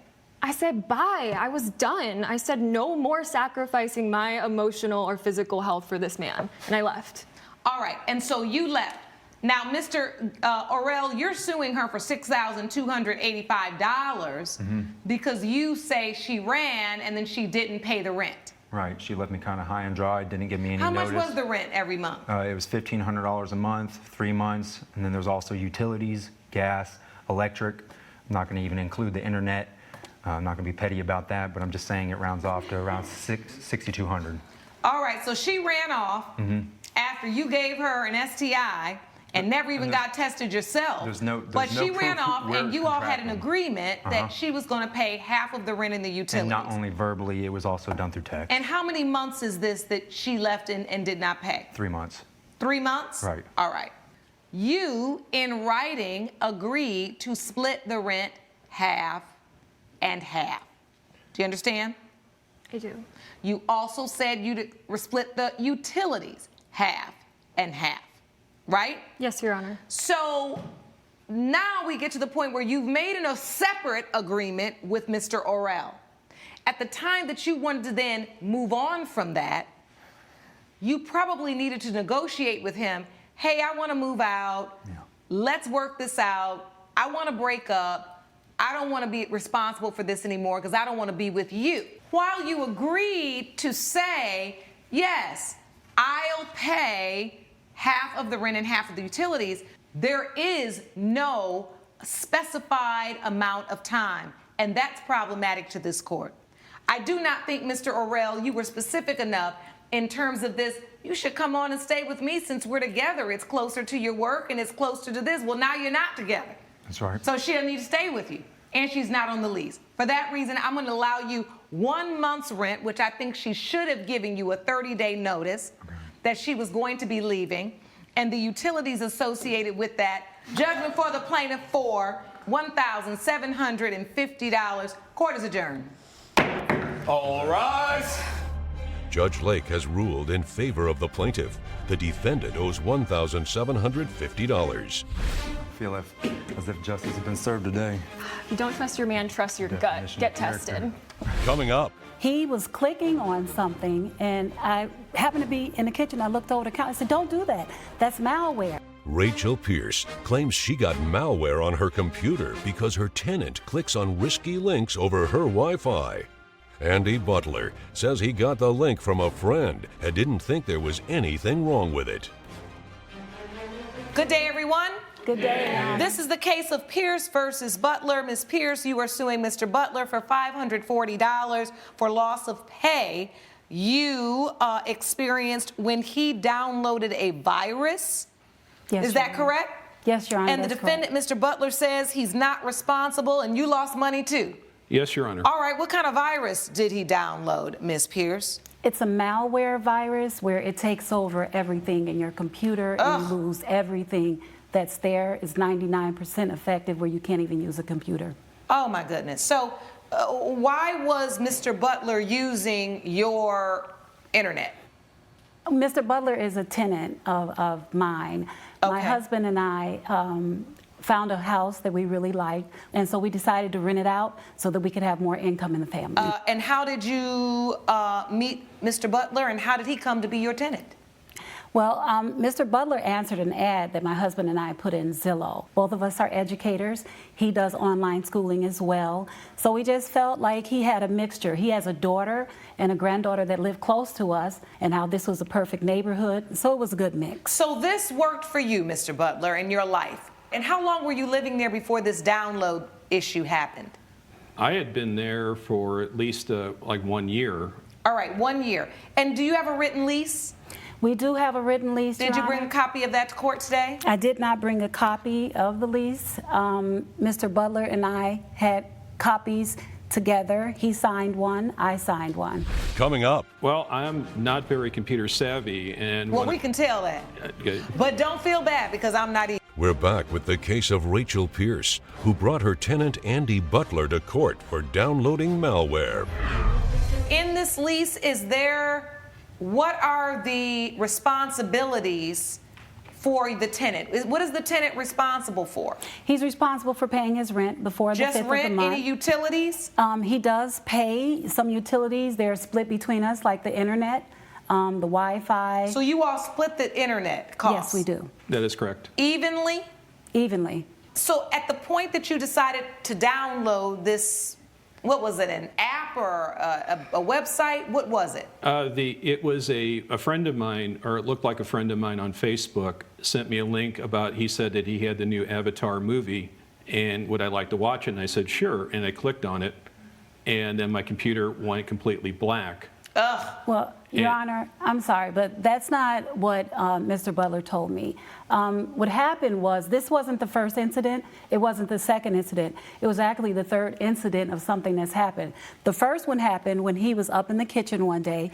He was clicking on something, and I happened to be in the kitchen. I looked over the counter. I said, "Don't do that. That's malware." What made you click this link even though you had been made aware not to click links that you weren't familiar with because it may cause issues with your internet service? Well, I'm not very computer savvy, and Well, we can tell that. But don't feel bad because I'm not either. What did you say? You went up to Ms. Pierce and said, "I clicked on something and now it's blank." No, I thought, well, I'm just going to leave this alone, go to bed, and revisit it in the morning. So you didn't say anything? I didn't say anything, but then the next morning I woke up and I heard a lot of angry voices upstairs, and it was all due to the fact that what I did downloaded malware. Judge Lake's verdict when We the People returns. So the question in this case, it boils down to is, Mr. Butler, were you negligent and were you responsible, right? Because you're saying at the end of the day, Ms. Pierce, because the computer went out, you suffered damages, you say loss of pay. I did. Mr. Butler, you decided to click on something that you thought was from a friend, and I realize these pop-ups and all of these things can look very tricky. However, you have to understand when you're sharing something that what you do directly affects another person. I don't think the mistake was malicious, and I do not think that you had any idea that what you would do would cause harm. It's the determination of this court that the judgment will be for the plaintiff for $270, which is half of the cost of the wages that she lost. Are we clear? Yes, Your Honor. Good luck to you. Court is adjourned. Thank you. All rise. Judge Lake has ruled in favor of the plaintiff. The defendant owes $270. I think that the judgment was fair. I do think she was a little easy on Mr. Butler because this is a habit. Mr. Butler? I think it was totally fair. I'm happy with the result. Deborah Miller claims a fellow bridesmaid pushed her as they battled for the bride's bouquet, causing her to twist her ankle. Courtney Harper says Ms. Miller's shoes didn't fit and they are to blame for her injury. All rise.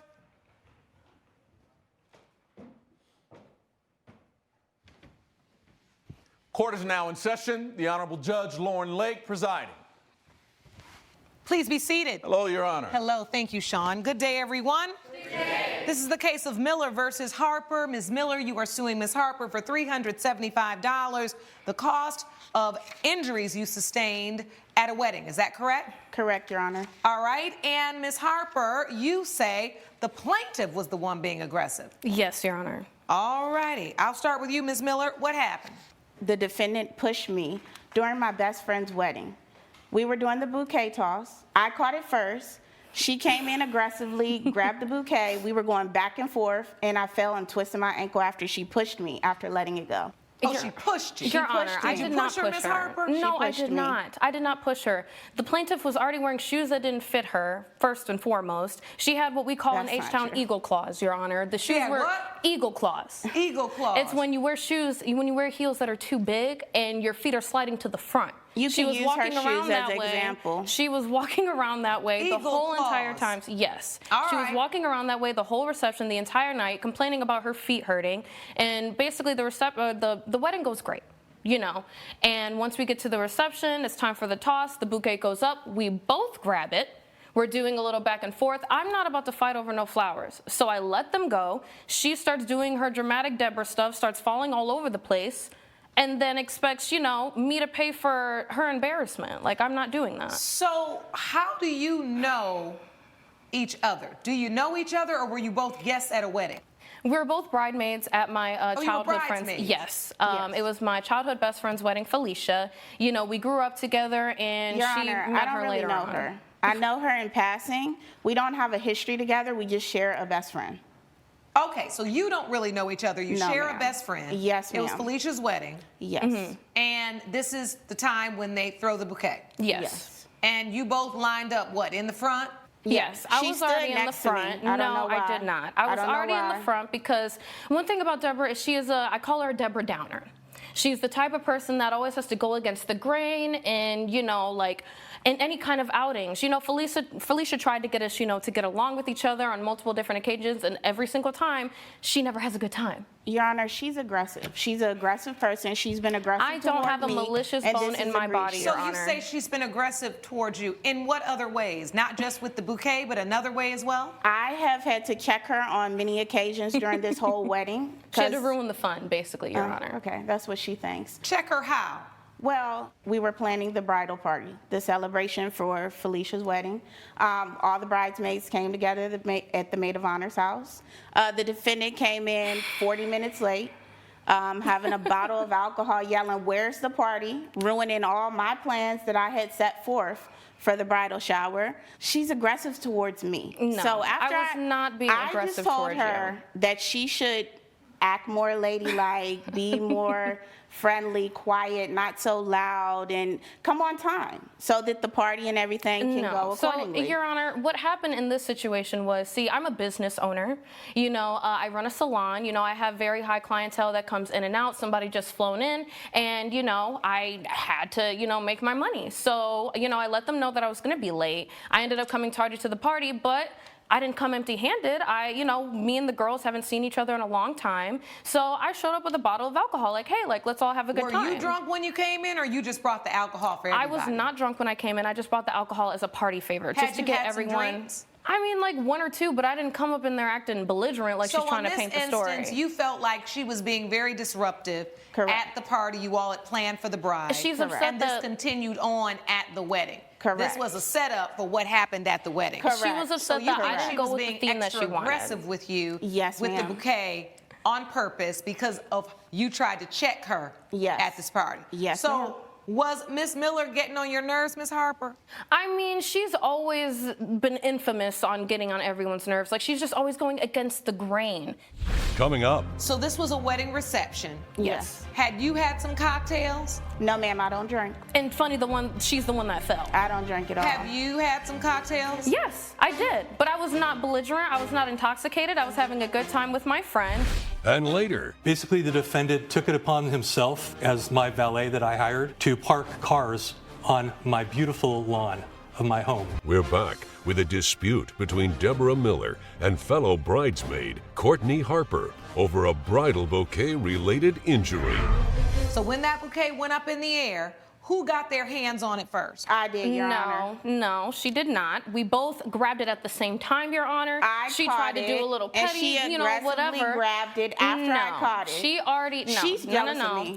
She is jealous of me. I've been to a wedding a time or 2 or 3 or 4 or 20.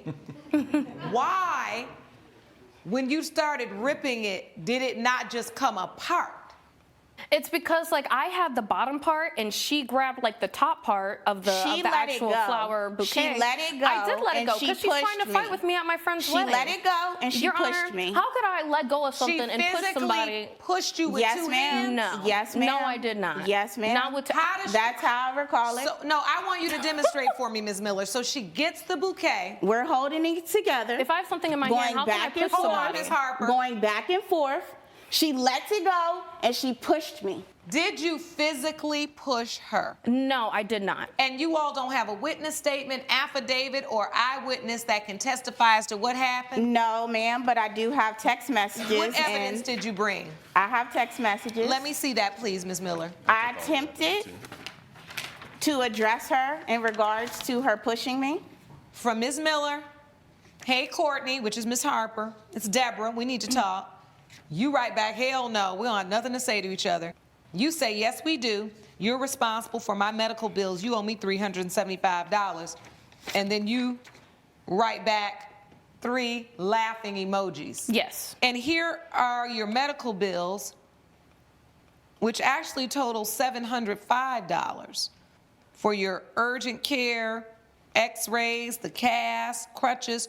Why are you only suing for $375 then if these are all of your medical damages? I have insurance and I'm not tight for money like the defendant. She wouldn't be asking so for I am it. settling for the $375 Girl, I have bill. a flourishing business. You're the one in college Which is debt. what? Okay. Which is your deductible? Yes, ma'am. If you're so not strapped for cash, why are you asking me for the money? insurance gave you a copay. Yes, ma'am. So I'm this is paying what $375.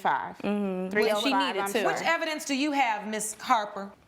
I don't really have any evidence besides like the text messages and the invoice that she had showed me. So this was a wedding reception? Yes. Had you had some cocktails? No, ma'am, I don't drink. And funny, she's the one that fell. I don't drink at all. Have you had some cocktails? Yes, I did. But I was not belligerent. I was not intoxicated. I was having a good time with my friend. And I just think it's funny that she wants to call me, you know, oh, the life of the party, always wanting to, you know, turn up or whatever. But she's the one that fell sober, because her shoes were not fitting her correctly. So it's funny how she wants to say she's not strapped for cash. Were your shoes a little bit too big, Ms. No, Miller? Were you ma'am. having Yes, no, problems? ma'am. I know my size. It doesn't take a rocket scientist to Like, Your get the Honor, right like, shoe she wasn't size. wearing the lemon pepper stepper she's wearing today. Okay, so but once you you know what I'm fell and saying? twisted your ankle, then what happened? Your Honor, I tried to play it cool. Did you stay at the wedding or did Yes, you leave? ma'am, I did. So it wasn't And that you bad. stayed to the rest of the evening? Yes, ma'am, I did. I did. Exactly. She didn't go seek medical attention. As soon as I got to the hotel, my ankle was swollen. Oh, I put bet. some ice on it. I called my best friend to come take me to urgent care the next morning. It's like, Your Honor, not only were the shoes All right. ugly, they didn't fit. I've heard enough. We've got several issues here. Number one, you all are a hot mess. Y'all did not go into that wedding with the right attitude. That day was supposed to be about your friend. And she tried to make it about her. You all are both making it about yourselves because you continued a drama that had happened instead of talking it through and letting it go before that, so that her day doesn't end with two of her very dear friends arguing. The second problem with this case is, Ms. Miller, you assert that Ms. Harper pushed you without any other evidence. No one submitted any video evidence. Everybody record nowadays. And the day we need a video, we ain't got nothing. But we want some money. Makes no sense. This is the problem. I don't need your help. Thank you, Your Honor. That is the problem. And so I can't determine from what you presented today that she did anything with malice, anything purposeful, intentional, or either that she was negligent. What I can determine is that you both have testified that y'all was both fighting over the bouquet and that she let go. So I can only say that it was an accident that you fell and hurt your ankle. The other issue is, if it was that bad, you should have left immediately and gotten medical attention, because now we don't know how much more damage did you cause to your ankle or this sprain or whatever it was by continuing to stand on it, move on it, and not get attention immediately. You've left too many issues unanswered. And for that reason, I'm dismissing your case, and the judgment is for the defendant. Court is adjourned. All rise. Judge Lake has ruled in favor of the defendant. The plaintiff's case is dismissed. That didn't work out how you think, huh? You see what happens when real recognizes real, girl? Don't play with me. So It's I a hope, blessing since you're that so... I'll never have to see you again. Ladies, please follow me okay, this way. sure. Go ahead and figure out how you're going to pay for that foot, girl. I got enough money, more You than sure? you, baby. Why are you asking me for it? Coming up. I ended up running out of space in the driveway, so I parked 4 cars partially on his lawn and 1 car fully on his lawn. What were your exact words to Mr. Nelson? Park the cars. Madison Nelson claims his neighbor's son ruined his lawn after being hired to valet for a party. Levi Rivera says he's not to blame, as he did exactly as Mr. Nelson instructed. Good day, everyone. Good day. This is the case of Nelson versus Rivera. Mr. Nelson, you are suing Mr. Rivera for $1,200 in damages from a valet service. Is that correct? That's correct, Your Honor. Mr. Rivera, you say you are not at fault. Yes, Your Honor. Mr. Nelson, what happened? Basically, the defendant took it upon himself, as my valet that I hired, to park cars on my beautiful lawn of my home. So you in Beverly hired Hills. Mr. Rivera to be the valet? I did, yes, For Your what Honor. kind of party? It was sort of a 20s theme party. I like to have a lot of theme parties for my business associates and family. How many people? Ended up being about 35 came to the party. And you live in a residential area, a home or an apartment complex? It's a home in Beverly Hills. Where was he supposed to park the cars on that property? In the circle in the front of in the driveway. And you hired Mr. Rivera because you knew him from, he was a valet driver somewhere else? And no, Your Honor, he is the son of a next-door neighbor of ours. Did he inquire and ask you, could I valet for you? Or did you say, hey, I got a few dollars I can throw your son if he helps me park the cars? Actually came to him. All right. Yes. So, Mr. Rivera, how old are you? I'm 24, Your Honor. Have you ever driven valet or worked for a valet service before? I've never worked valet before, Your Honor. So did your parents, did Mr. Nelson come and ask you, did you want a valet for this party? He was talking to my father. All right. How much was he going to pay? $450 for 4 hours. Wow.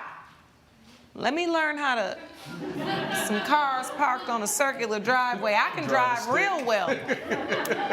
Coming up. I never instructed Levi to park vehicles on the lawn. You told me to park them on your property. Your lawn is a part of your property. To me, that is totally unreasonable. We're back with the case of Madison Nelson, who blames Levi Rivera for damage to his lawn. So the party started, and he says you're supposed to park these cars in a circular area. Did you do as instructed? At first, yes. He told me that there were going to be 12 cars present to park on his property. But what ended up happening was more than 12 cars showed up, actually double the amount. There were 24 cars for me to park. Since there were so many, they started lining up on the street. And I ended up running out of space in the driveway, so I parked 4 cars partially on his lawn and 1 car fully on his lawn. Mr. Rivera, did you ask Mr. Nelson, is it okay to park on your grass? No, I didn't, Your Honor, because when the cars were lining up on the street, he came out and he was visibly frustrated with how long it was taking me to park these cars, so I didn't want to further Did anybody bring a picture of what it looked like? Did you get a shot of what your grass looks like, or even a shot from the party, how the cars were parked? Whatever you have, I do have I'd some like to see. evidence right here, Your Honor. Okay. And just for the record, I never instructed Levi to park vehicles on the lawn. You told me to park them on your property. Your lawn is a part of your property. To me, that is totally unreasonable. So this is a picture of a wheel that's kind of sunken in, and here's a picture of the marks that the grass, oh, it's all wet. Yes. Nobody Your Honor, said it was raining. It was raining that day. You've got damages here for $1,200 for a lawn replacement. That's correct. What were your exact words to Mr. Nelson? Parked the cars on the property. What point did you come out and see the cars parked on the lawn? I did not know that until I saw one of our guests out, and then I saw that he was parking the cars on the lawn, and then I asked him to immediately remove them. And that's when you saw the damage? Yes, Your Honor. Judge Lake's verdict when We the People returns. You gave him explicit instructions to park the cars on the property. And see, what I would take that to mean, especially if I was a young person, was I don't want the cars on the street. Because think about it, you're valeting people's car that are coming to your house. If they're way down the street, you don't have an eye on them. So I think it is reasonable in this circumstance to assume that Mr. Rivera thought, I better keep these cars on the property. I think the issue is, Mr. Nelson, you were unfortunately wearing many hats that night. You were trying to be in the party and host the party. You also had no one responsible for looking after Mr. Rivera as the valet. All things considered, unfortunately, it is your responsibility to deal with the damage that was caused to your home by the valet you hired, the inexperienced valet you hired, and the act of God with the rain made it even worse. But unfortunately, it is the very thing that you had to pay for. Your complaint is dismissed. Judgment for the defendant. Court is adjourned. Judge Lake has ruled in favor of the defendant. The plaintiff's case is dismissed. So last time I hired a kid. It's not my fault. I told you I wasn't going to pay. I did my job. I did what you told me to do. You're entitled. I'm entitled for working jobs and going to college. Your father a favor. This was your fault. I did what you told me. Matthew Renner claims he shouldn't have to pay for the cost of his ex-girlfriend's new cell phone now that they've broken up. Natalie Baylor says the phone was a gift to replace the one Mr. Renner broke. All rise. Court is now in session. The Honorable Judge Lauren Lake presiding. You may be seated. Thank you, Sean. Good day, everyone. Good day. This is the case of Renner versus Baylor. Mr. Renner, you are suing Ms. Baylor for $1,200.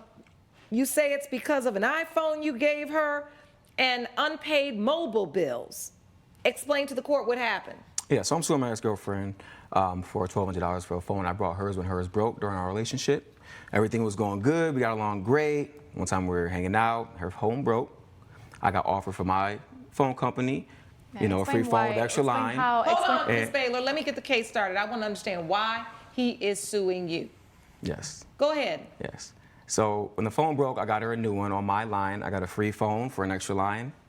I got it for her. All right, so you added an extra line to your account. Yes. And it was a free phone. Yes. And that was free. You gave her the phone. Yes. Did you pay for her service on your account as well? I did. Not all the time. All right, so Ms. Baylor, did he give you a phone when your phone broke? Yes, because he broke the phone.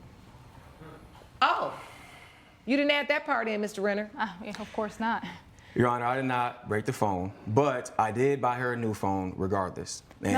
What happened to the phone? No. So what he doesn't mention right here is that he used to be paranoid about who was texting me, paranoid who was in my DMs, and I remember the specific day he got mad at me and snatched my phone, and the phone broke on the floor, and he had no choice to get me another phone, because what could I do with no phone? Did you try to snatch the phone and it fell on the ground, Mr. Renner? No, Your Honor, I did not. So what happened in your estimation? In my estimation, what happened is I was walking up behind her. She dropped her phone. Why would I drop In my opinion, this is what really going on. She is always on her phone talking to people, talking to other guys and things like that, which she brings to my attention assuming. a lot. I'm not talking to any guys, and that's why we broke up, because I cannot, this is what I deal all the time. So you get a phone, and then what happens? And now he's asking me for $1,200.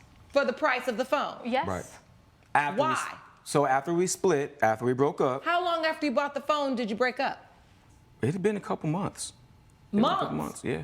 All right, so you get the phone for her, and then in just 2 months after that, you all break up? He broke up with me, yes, because again, like I'm telling you, he has such insecurities. For him, I'm always pursuing other people. For him, I'm always on the phone to talk to other people, whenever the real reason why I'm on the phone is to help him with his business and help myself on my business. What kind of business do you do where she helps you using the phone? Well, he's not good. I'm sorry, but we got to say what it is. He's not good at, putting out there what he's doing. He's a very talented, I got to admit, tattoo artist, but it doesn't stop there. You have to put yourself out there. I am a graphic designer, so I have to put my talent and whatever I know what to do the best out there on social media. So you felt like he was not having a big enough social media presence to support a business that could be doing a lot better if he was out there. Especially after what he'd been through during the pandemic.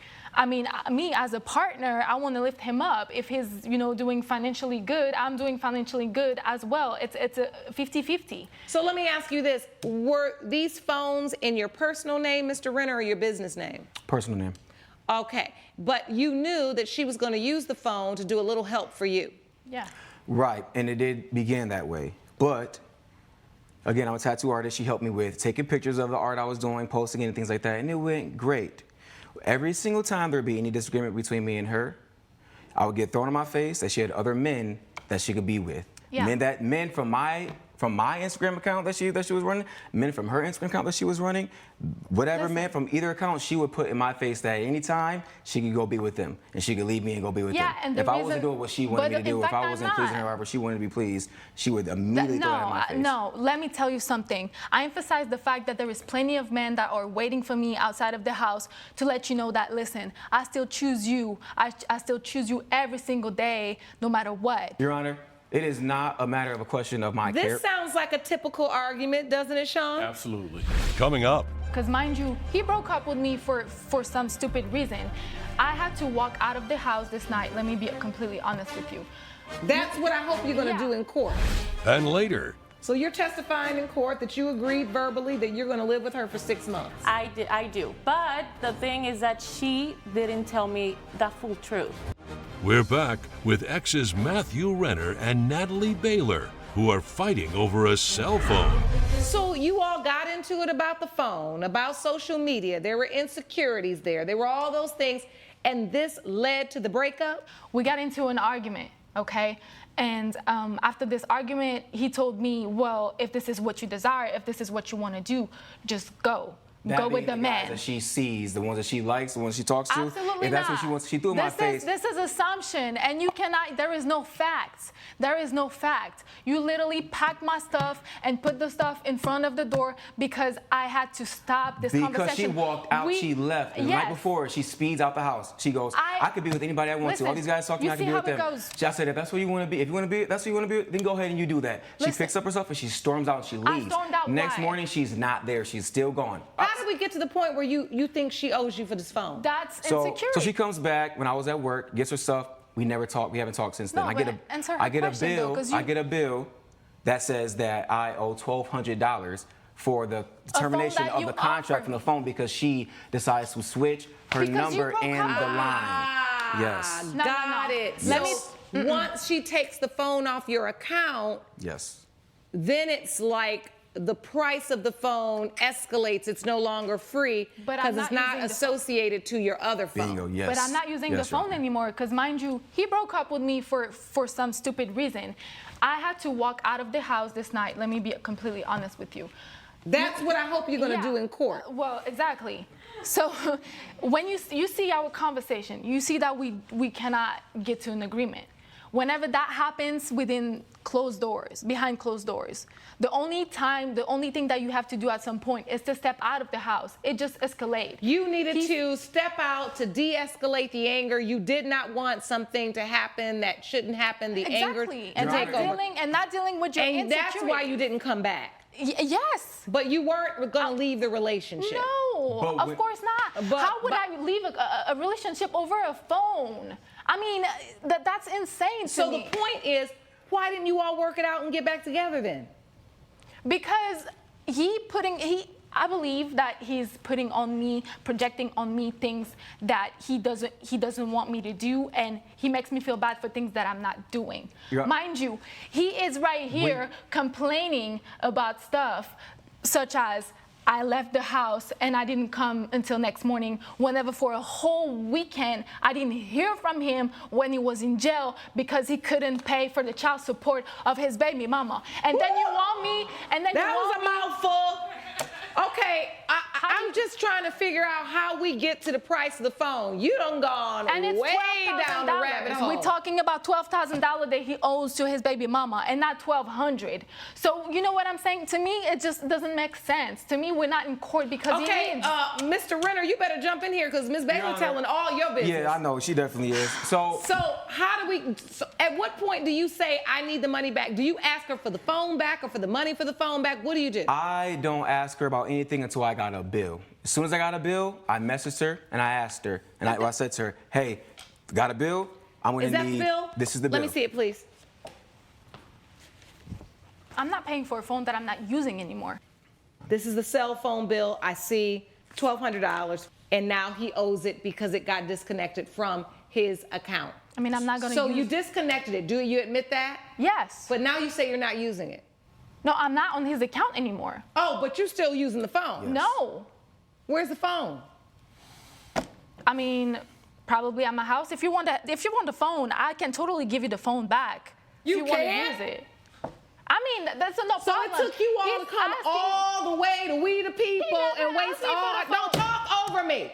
Sorry. It took you all to come all the way to We the People for you to look at him and say, I'll give you that phone back.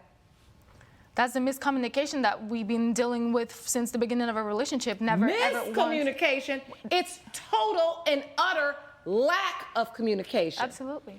It's ridiculous how much time and energy you waste of your own and of the courts. Right. Are you willing to give him the telephone back? Yeah. Do you want the telephone back? Yes, Your Honor. I thought you should say it because the real truth is you bought the phone as a gift. Gifts are not revocable. You give something, you don't get it back just because you broke up. Just like he did. We made an agreement. Listen, I'm done. because both of you are basically telling the same story. But what you're not understanding is the phone was a gift. But what I got her to say is that she will give you that phone back, because I was not going to rule in your favor anyway, so you better be lucky she said that. Were you going to see It's him the back? order of, Miss Baylor, if you do not stop running your mouth while I'm talking. I apologize. It is the order of this court. You return the phone to Mr. Renner, since you said in open court you were willing to, and he accepted the phone. Judgment is for the defendant, with the understanding that the phone is returned to you. Do you understand? Yes, Your Honor. Court is adjourned. All rise. Judge Lake has ruled in favor of the defendant. The cell phone will be returned to the plaintiff. You should probably worry about your child and your child support and your baby mama before you worry about a damn phone. Really? That's what Yes, that's how I feel. Coming up. What did she leave out? She left out the house rules. I let her know what Your Honor, I it did was want. general house rules. General house rules? Just what are to you be a talking courteous about? roommate. Angela Flores claims her former roommate owes her back rent after moving out without giving notice. Michelle Cortez claims she was looking for a place to live, not a set of rules to follow. Good day, everyone. Good day. This is the case of Flores versus Cortez. Ms. Flores, you are suing Ms. Cortez for unpaid rent. Is that correct? Your Honor. That is correct, Your Honor. Please explain to the court what happened. So I am here suing my ex-roommate and ex-friend, Michelle Cortez, for not paying me $2,400, 3 months of rent that she did not pay me, and that's why we're here today, Your Honor. So tell me about when you believe you established a lease agreement with her and how you established it. We had a verbal agreement, Your Honor, for her to move in for $800 a month, and about after 4 weeks, her behavior started to change. She was leaving dishes in the sink for more than 5 days, having her boyfriend sleep over 4 nights in a row, and then I go into her room and she just has keys on the nightstand with a note that says, "Thank you, Angela, for letting me live here, but it's not working out." How A long yellow after post she note. moved Sorry, Your in Honor. did she send that note? Did she write that note? It was probably about a month after she had left that note. So a month. And you were charging her how much per month? $800 a month. So, Ms. Cortez, did you agree to enter a lease agreement with Ms. Flores? I didn't enter a lease or a contract with her. Your Honor, it we was had a verbal only an agreement. agreement. It was only an agreement. Did you verbal have a written agreement. lease? No, I agreed to her verbally to live with her. So paying- you're admitting that you agreed verbally to live with her? Yes. For how long? For 6 months. So you're testifying in court that you agreed verbally that you're going to live with her for 6 months? I do. But the thing is that she didn't tell me the full truth. What did she leave out? She left out the house rules. And I wasn't okay with the house rules because I let her know what Your Honor, I it did was want. general house rules. General house rules? Just What are to you be a talking courteous about? roommate. Coming up. When did you get this email? Like 2 or 3 days after I moved 2 in. or 3 days after you take her first $800, but you couldn't be that specific before. Yes, Your Honor. The plot thickens. We're back with a dispute between former roommates Angela Flores and Michelle Cortez over unpaid rent. Before she moved in, did you say to her, "I have house rules"? I did not, Your Honor. All right. Do you have a lease agreement or sublease agreement that is in writing that says you are allowing her to legally become your roommate? I did not, Your Honor. What are these house rules? The house rules are as Do you follows, have them Your written Honor. down? Yes. I'd like to see those. Sean, can you hand them to me? There are 5 house rules listed, Your Honor. 5 house rules. Overnight guests are only allowed 2 times a week. No loud noise after 10 p.m. Sunday through Thursday and after midnight Friday through Saturday. Please limit showers to less than 10 minutes. What? Okay. Together we can save the planet, so you're conserving water. Yes, Your Honor. Okay. No dishes in the sink. And no excessive consumption of alcoholic beverages. All right, so you got rules. But you didn't think these rules were important enough to share with Ms. Cortez before she moved in? Not at the time, Your Honor, no. Why? I was worried that those rules would possibly make her not want to move in. Oh, so you wanted her to move in because you needed that money? Yes, Your Honor. Okay. Now it makes sense because I don't understand how you can be so specific in an email. When did you get this email? Like 2 or 3 days after I moved 2 in. or 3 days after you take her first $800. But you couldn't be that specific before. Yes, Your Honor. The plot thickens. Judge Lake's verdict when We the People returns. Do you have in writing anything that says you're going to stay for 6 months? No, Your Honor. I do now, not. you verbally testified, Ms. Cortez, and I want to make sure it's clear that you agreed verbally, I am going to live with you for 6 months. Yes. But you left because you felt like what? Well, that she didn't tell me the truth about moving in with her. She didn't tell me about the house rules. So, Ms. Flores, you say you agreed to a 6-month lease. You're suing for $2,400, not $4,800. Why? Your Honor, I was unable to find a roommate for the last 3 months, and so that's where I'm here to collect that money for 3 months of unpaid rent. All right, I've heard enough. Because the truth is, I believe she should have given you 30 days notice, but I don't believe you were on the up and up when you allowed her to come stay with you. And you purposefully held back those rules so you can get that money because you needed it, and that was wrong. And it is for that reason my judgment is for the defendant. Court is adjourned. Judge Lake has ruled in favor of the defendant. The plaintiff's case is dismissed.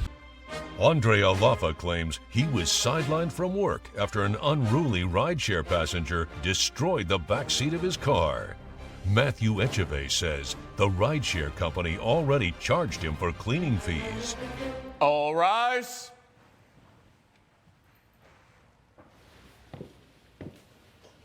Court is now in session. The Honorable Judge Lauren Lake presiding.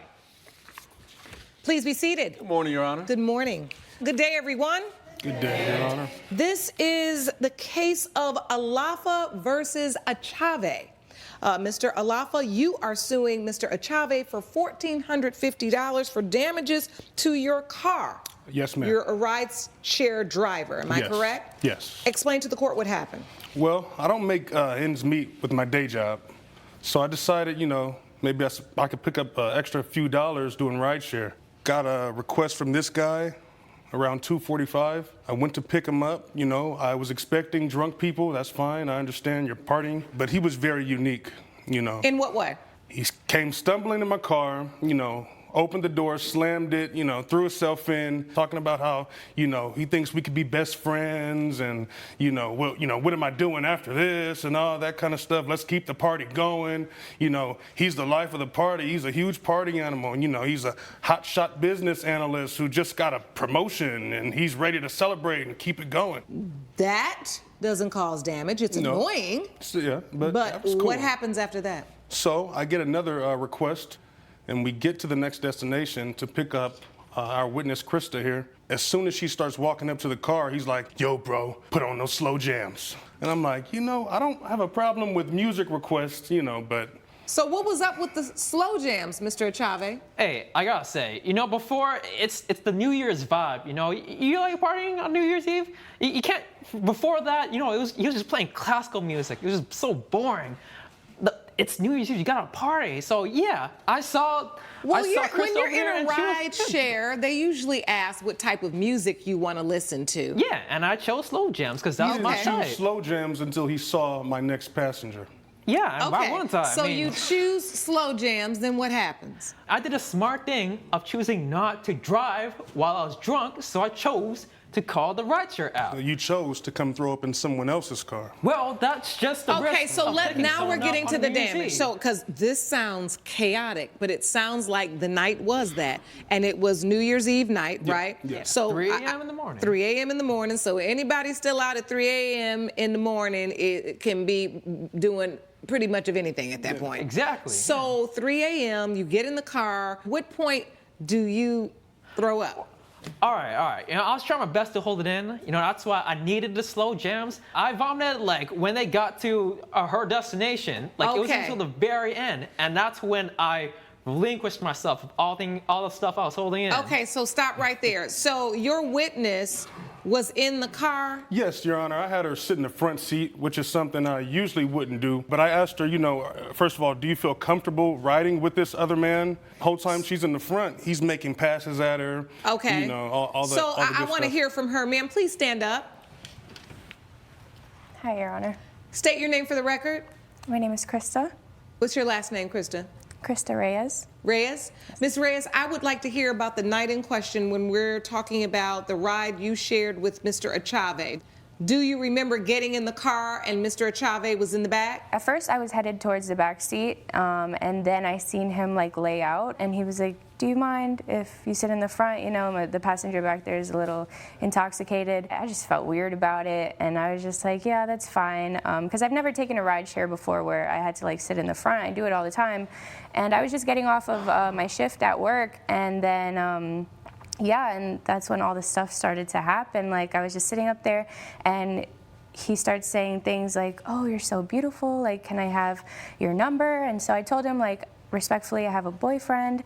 And he was like, he doesn't have to know and stuff like that. Oh, so he was being a creep. Yeah. What did you observe about his behavior and his level of drunkenness? Well, he was just in the back seat, like, singing and stuff, just trying to like start conversation with both of us. And once we're like approaching my destination, we just smell something. So I look back and he has like throw up all over himself. Ugh. And then he starts like peeing. What? He peed on himself, yeah. Ew. Yeah. Well, that's Mr. It's 18 Achave. shots. You know, it has to go somewhere. You know, it's like in and out. You know, just what else you do when you're drunk? I mean, Your Honor, not Are only you that, admitting that it happened? yeah. I mean, of course. All right. That's all I need to hear. Mr. Alafa, what would you not like only to add? that, you know, with the puddle of throw up in his stomach, you know, urine all on my seats and all on the floor, he proceeds to light up a cigarette like nothing happened. Did you light up a cigarette after that? Okay, look, I don't smoke cigarettes every day, but like it's a holiday. I mean, I don't know what you'd be doing on a holiday. You should be having fun and partying. not, like, working and drinking. Okay. So I can tell anything goes with you. Coming up, All those fees should have been on the rideshare company. They should have taken that into account when they charged me the money that I paid to go to your clinic. Listen, it's me in and fact, you that- today. Okay, hold on. We'll deal with the They rideshare overcharged company you another right day. Let's get some order. Let's get some order. and later, She was on the dance or on the bar dancing. She did not even pay attention to everybody else because she was so busy dancing. Told you. we're back with the case of Andre Alafa, who brought rideshare passenger Matthew Echave to court over lost wages and cleaning fees. Tell me about what you went through and how much that cost. I have your evidence here. It says that you had vacuum, shampoo, backseat, and rugs. You had all of that. Because I couldn't find a shop that would actually touch that stuff. So it sat in my car for about 4 or 5 days, you know, marinating. I wasn't going to clean it because I have a queasy stomach. But Yeah, that's the yeah. You know. Oh my goodness, I love that. I'm Yeah. sorry. Sometimes It's I just okay. have to laugh. And Yeah, once I'm yeah. talking about vomit and urinating, I have a queasy stomach. I have a It's just thing that people do, you know? It's happening. Oh my God, I needed it. Yeah. So you have vomit and you have urine in the back of your car. Oh, and You plus the can't clean it smoke. up. And then the smoke. I don't even want to think about what that smell was. I have your receipt here. You have itemized out these expenses that you occurred day after day after day. Yes. And this was the money you lost. Yes. Well, the other document shows what I would have earned for that week. Exactly. This Those is what are you would lost have. wages. Yes. All right. And if we could add some psychological damages on there too. And you say you did receive the $200 from the rideshare. Yeah, it went straight to getting my kids to school for that week. Okay, understood. I didn't realize they had school on But New Year's. you did not put the cost of getting your kids to school in your statement. No, I didn't. But it is what it is. What is it? You in court. That's what you're supposed to tell me. I can show you that they attended school. This laugh? You in this laugh, Mr. I paid my fair share of dues. Oh. They charged me the cleaning fee, and I paid that. And he marked it down that, you know, I threw up, I urinated most of it got into my pants.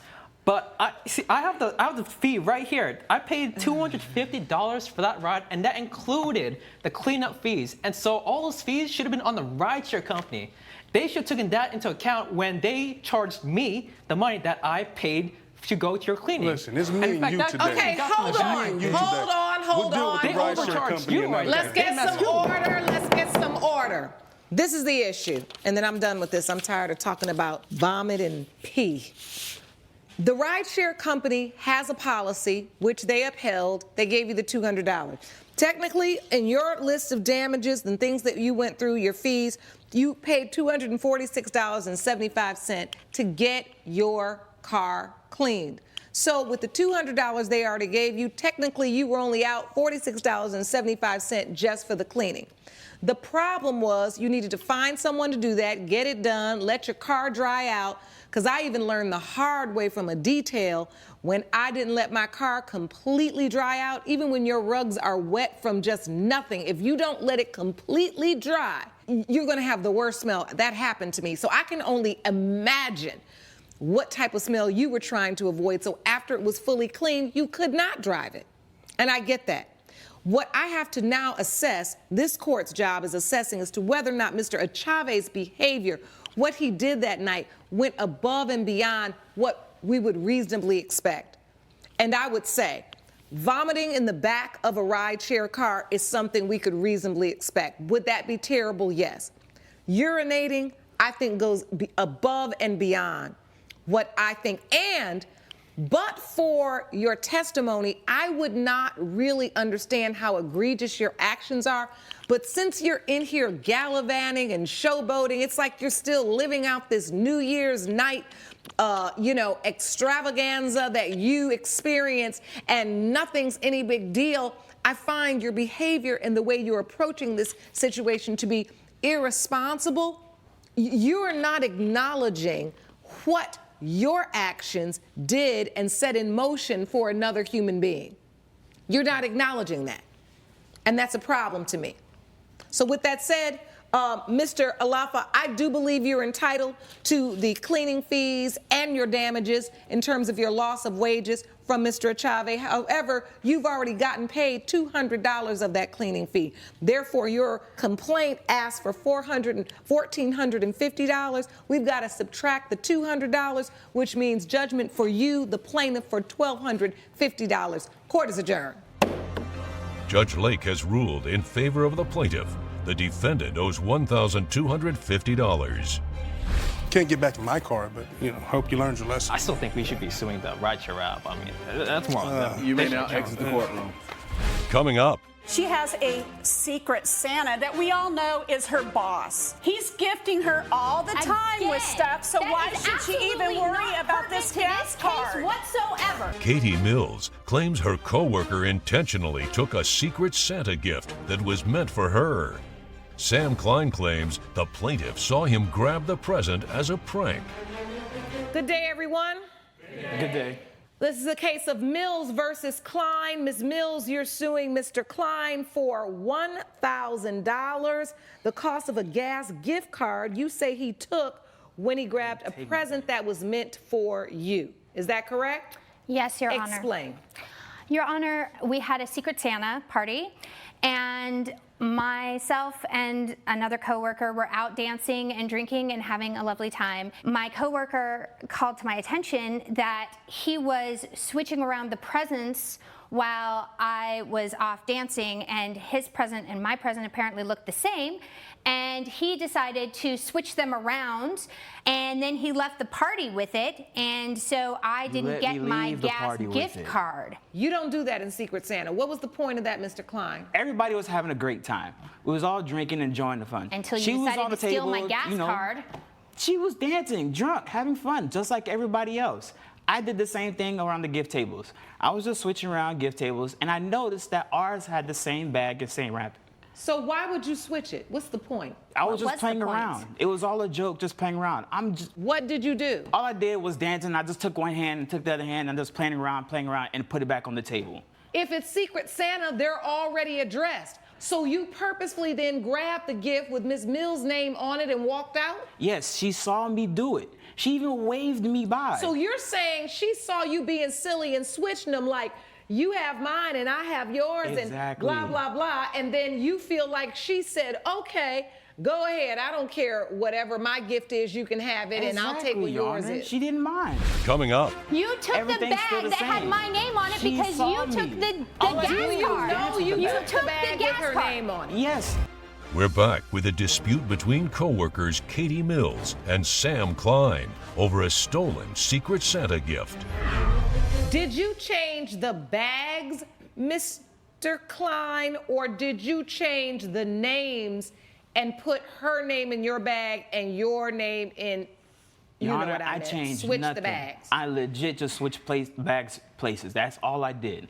One bag's in this place, the other bag's in this that place. is not what I you didn't did. change You the took tag. the I didn't change the bag. You took Everything's the still bag the that had same. my name on it She because saw you took me. the All I gas did was card. dance with you the took bag. the bag with her name on it. Yes, and she No. knows too, and the whole No, office knows too. because The crazy part is, I even have a witness here, Miss Scott as well, who could testify I to that. definitely want to hear from your witness, and I am hoping that they did not have as much to drink as you two. This is like we're on a clown train heading nowhere. Step up, ma'am. I want to hear what you have to say. What's your name? State your name for the court. Your Honor, my name is Monica Scott. Okay, Miss Scott. Yes. You were at the party. I was enjoying it. Everyone was enjoying it. She was on the dance or on the bar dancing. So she was dancing. She was having a good we time. don't need to really bring that up here. She did not even pay attention to everybody else because she was so busy dancing. Told you. So I don't know if that works for you. Your witness just basically validated the fact that she didn't really know what she was doing. Everyone knows what I'm Your doing. witness just stood up and lent credibility to the point that she said, Your Honor, I'm the she's office just partied prankster. at the Everyone party. knows what I'm you doing. joking around. No, Mr. Klein. You keep testifying that she knew exactly what you were doing. She did. But your witness just said she didn't. she has a secret Santa that we all know is her boss, okay? He's gifting her all the time with Again, stuff, so that why is should she even absolutely worry not about this pertinent gas to this case card? whatsoever. What does it I didn't mean? know so that. wait, It's not pertinent. That's crazy. Hold on. Why so are we talking about that in Ms. this Mills, court? Ms. Mills, is your secret Santa really your boss? Yes. Yes, Your Honor. Judge Lake's verdict when We the People returns. Mr. Klein. Yes, ma'am. You know good and well that was her secret Santa gift. They were on the table, it had her name on it. You switched the bags because what you both know is that she gets gifts that are huge from the boss because I don't know what they got going on. It's not relevant to this case. I won't ask, but I can infer, Ms. Mills, what's going on. And so you decided, I'm sure her gift's gonna be better than mine, so I'm gonna go ahead and switch them. But once you found out that the gift, how substantial the gift was, and even if it wasn't, if it was a roll of toilet paper, the bag had her name on it. The fact that you did not have possession of your gift did not mean that you gave up ownership of it. It had your name on it. It was meant for you. It belongs to you. Therefore, it has been determined by this court, judgment for the plaintiff for $1,000. Court is adjourned. Judge Lake has ruled in favor of the plaintiff. The defendant owes $1,000. Samir Rishi Nanda claims he dislocated his shoulder after he was thrown from the wedding horse he rented. Cash Darius claims the plaintiff kicked the animal, so he only has himself to blame. All rise.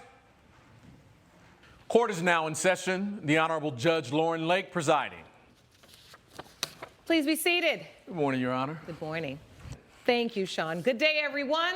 Good day. This is the case of Nanda versus Darius. Mr. Nanda, you are suing Mr. Darius for $1,250.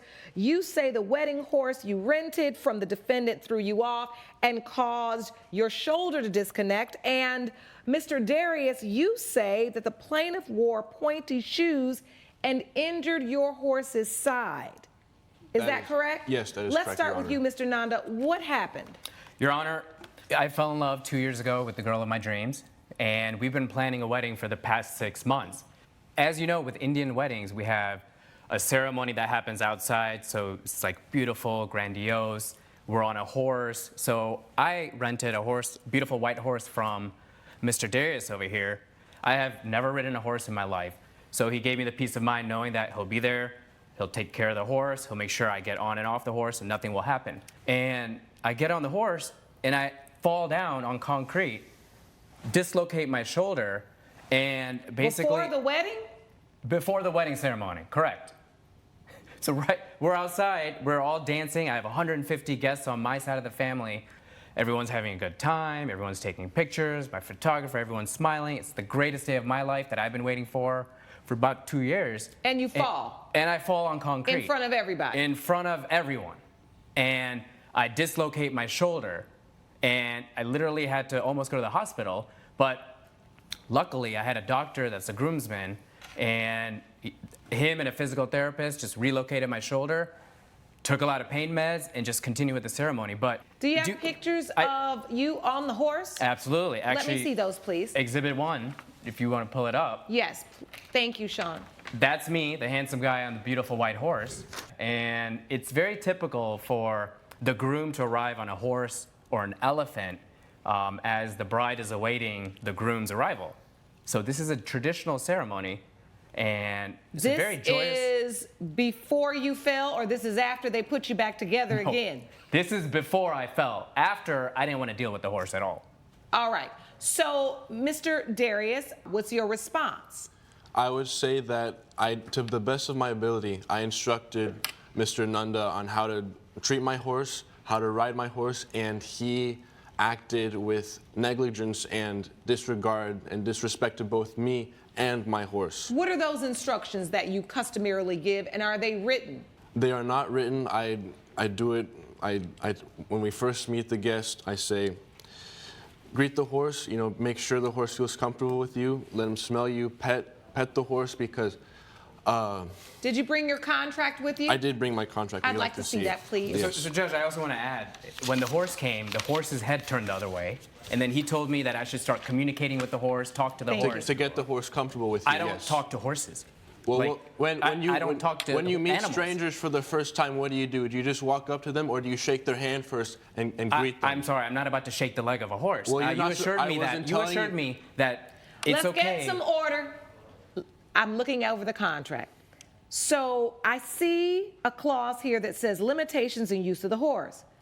You're the only person that should ride. Correct. Don't relocate the horse. Correct. Don't poke the horse. Which use he did. He flash poked the photography. And all guests must be at least 3 feet away from the horse. And use all the customary practices for care. So you're claiming, Mr. Darius, that Mr. Nanda poked the horse somehow? Yes, with shoes. You can see in that photo, there's shoes similar to these. Obviously, I don't have his shoes because these shoes are pointy, and they injured my horse. My horse on his ribs, on Prince's ribs. The skin's broken, there's bleeding, and there's bruising. And so where are the shoes? This is the picture of the shoes you had on. That is my shoe. That's me. What's on this shoe? So the red shoe. It's just a decorated cloth material, very soft. Sean, let me see the shoes that Mr. Darius brought to court. Here you are, Your Honor. Thank you. Coming up. Why do you think the horse got irritated, Mr. Nanda? So I don't communicate with animals. My friends are humans, and he assured me that he would take care of everything, make sure everything is safe. This is the biggest day of my life. You signed a contract. And later. What is the agreement? Well, there was there's no set time. So I spoke with her. I get it. We're back with a dispute between Samir Rishi Nanda and Cash Darius, who are blaming each other after a fall from a horse. So, Mr. Darius, I want to understand, how are you saying that the tip of this shoe injured the horse? So can I explain the process of riding the horse for the ceremony? Sure. Okay. So I instruct the client how to mount the horse. You mount the horse on the left side. This is a practice throughout all the horse. Every single person who rides a horse always mounts on the left side. Everyone does this, so I'm not giving him a hard time. But he did not want to mount the horse on the left side initially. Photographer wanted to take pictures with him mounting on the right side. I said, no, the horse is going to be uncomfortable. So, Your Honor, I'm on a beautiful horse, and a photographer's there. So I have my Indian garment on along with the shoes. So I take my shoes out of the stirrups. I don't do anything to the horse. And as soon as I tried to put my feet in the stirrups, started walking maybe a couple steps, the horse's 2 legs went up. and then I fell. And luckily, I didn't hit my head on concrete. Unless you were. So as you took your feet out to take a picture. I took my shoes off to take a few pictures, correct. All right, because you didn't want your feet in the stirrups for the pictures. Right, the photographer wanted like my whole outfit with the shoes, because the stirrups were covering up my shoes. So I tried to put my feet in the stirrups, and he was gone. He was 150 feet away. So I thought he would be by my side. And help you, but you were just kicking Prince. I wasn't in the kicking ribs. Prince. Yes. How do you explain the skin, the bleeding, the bruising? So what is the skin and what happened? Do you have evidence of that, I have Mr. a Darius? picture evidence. And this is the first time I'm hearing about the horse being injured as well, Your Honor. Well, you didn't tell me about it. How do you account that these cloth shoes caused this kind of damage, Mr. Darius? Because he was kicking. He did not care about the horse. He cared about looking good for his wife. Because he couldn't get the stirrups in? Yes, that is Now, correct. you watched all this. And I was trying to come in and get him and help him, but he was kicking. And then Prince did rear up as he mentioned, and then Prince was overwhelmed and just ran off, which caused you to fall, I'm assuming. Well, I fell on concrete, and thank God. Why do you think the horse got irritated, Mr. Nanda? So I don't communicate with animals. My friends are humans, and he assured me that he would take care of everything, make sure everything is safe. This is the biggest day of my life. You signed a contract to follow the terms I gave you for treating the horse, and you mistreated my horse the entire day. My wife is crying in the temple. Disrespecting me and my horse. Why do you say he was disrespecting you and your horse an entire day? He said he rode a little ways, got thrown off the horse, got his shoulder dislocated, which he's presented this evidence here of the I guess the fracture in his shoulder. So it was dislocated, and they were about to call 911. Luckily, the groomsman was a doctor. I had a physical therapist friend. They relocated my shoulder. I dealt with the pain the entire day. Do you remember in the contract when the contract said, does it say keep your feet in the stirrups? You're supposed to follow the instructions that I give you. I'm looking at that, but I don't see it in the instructions. I've been to many Indian weddings in the past, and the groom is always taking pictures with the horse. And really, it's you and the horse for about 10 minutes. So within 10 minutes, my life flashed before my eyes. Was the photographer taking pictures with a flash or no? It was the daytime, so no, right? I'm assuming not, because the sun was glaring. And I don't see anywhere in this contract where it says you have to keep your feet inside the stirrups, Mr. Darius. It's implied.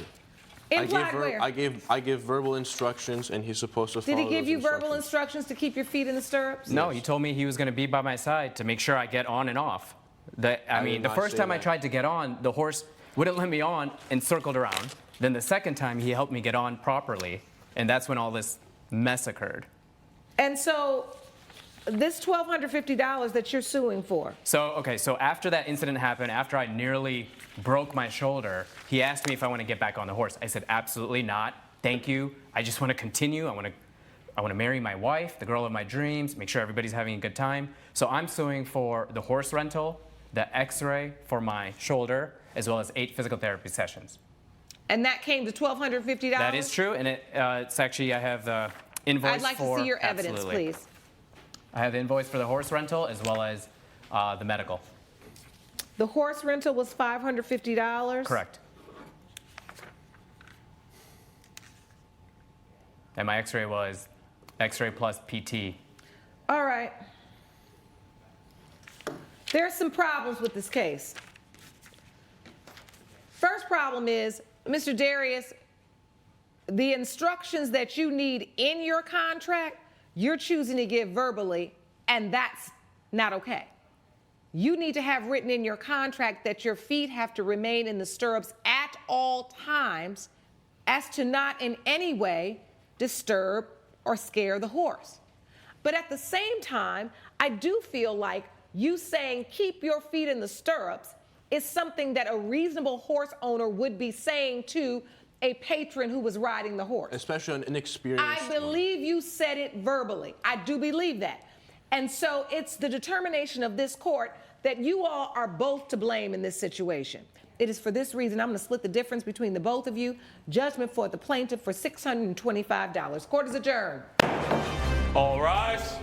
Judge Lake has ruled in favor of the plaintiff. The defendant owes $625. You really need to make sure this doesn't happen again. That's not going to happen again. I could have hit my head. I could have gone to the hospital. I'm not renting out a horse to you ever again. Yeah, I don't plan on getting married ever again. Coming up. Mom, I really want you to take care of Junior. I saw the way you take care of all the kids for 32 years. And more importantly, did you ask her, did she feel like it? At the moment, when we talked about it, she did. Alicia Ramirez claims she's always babysitting her grandson, and her son needs to stop taking advantage of her time. Nathaniel Ramirez claims his mom should be happy spending so much time with his son. This is the case of Ramirez versus Ramirez. Ms. Ramirez, you're here suing your son for a little over $1,200 for babysitting fees. Yes, Your Honor. I am here, unfortunately, suing my son. Suing him simply because he has taken advantage of my being retired, what he thinks I should be available 24/7. How many grandkids do you have? It's one child. However, Your Honor, I had a daycare center for 32 years. Just because I did that for a living, that doesn't mean I'm going to be a babysitter for the rest of my life. Why do you feel it's your mom's responsibility, or do you feel like you had some type of agreement? Tell the court. To be honest, Your Honor, I thought me and my mom, since she being my mom and she being the grandmother of my son, that we had a mutual agreement, unspoken mutual agreement that she was going to take care of my son. She shouldn't be bothered by taking care of her own grandson, whether it gets paid or not. You think this is just built into the role of grandmother, is that they're supposed to take care of the kid? What did you say to her explicitly about, what's your child's name? Well, it's Nathaniel Jr. So, okay, so Yeah. Nathaniel Jr. Mom, I really want you to take care of Junior. I saw the way you take care of all the kids for 32 years. And more importantly, did you ask her, did she feel like it? At the moment, when we talked about it, she did.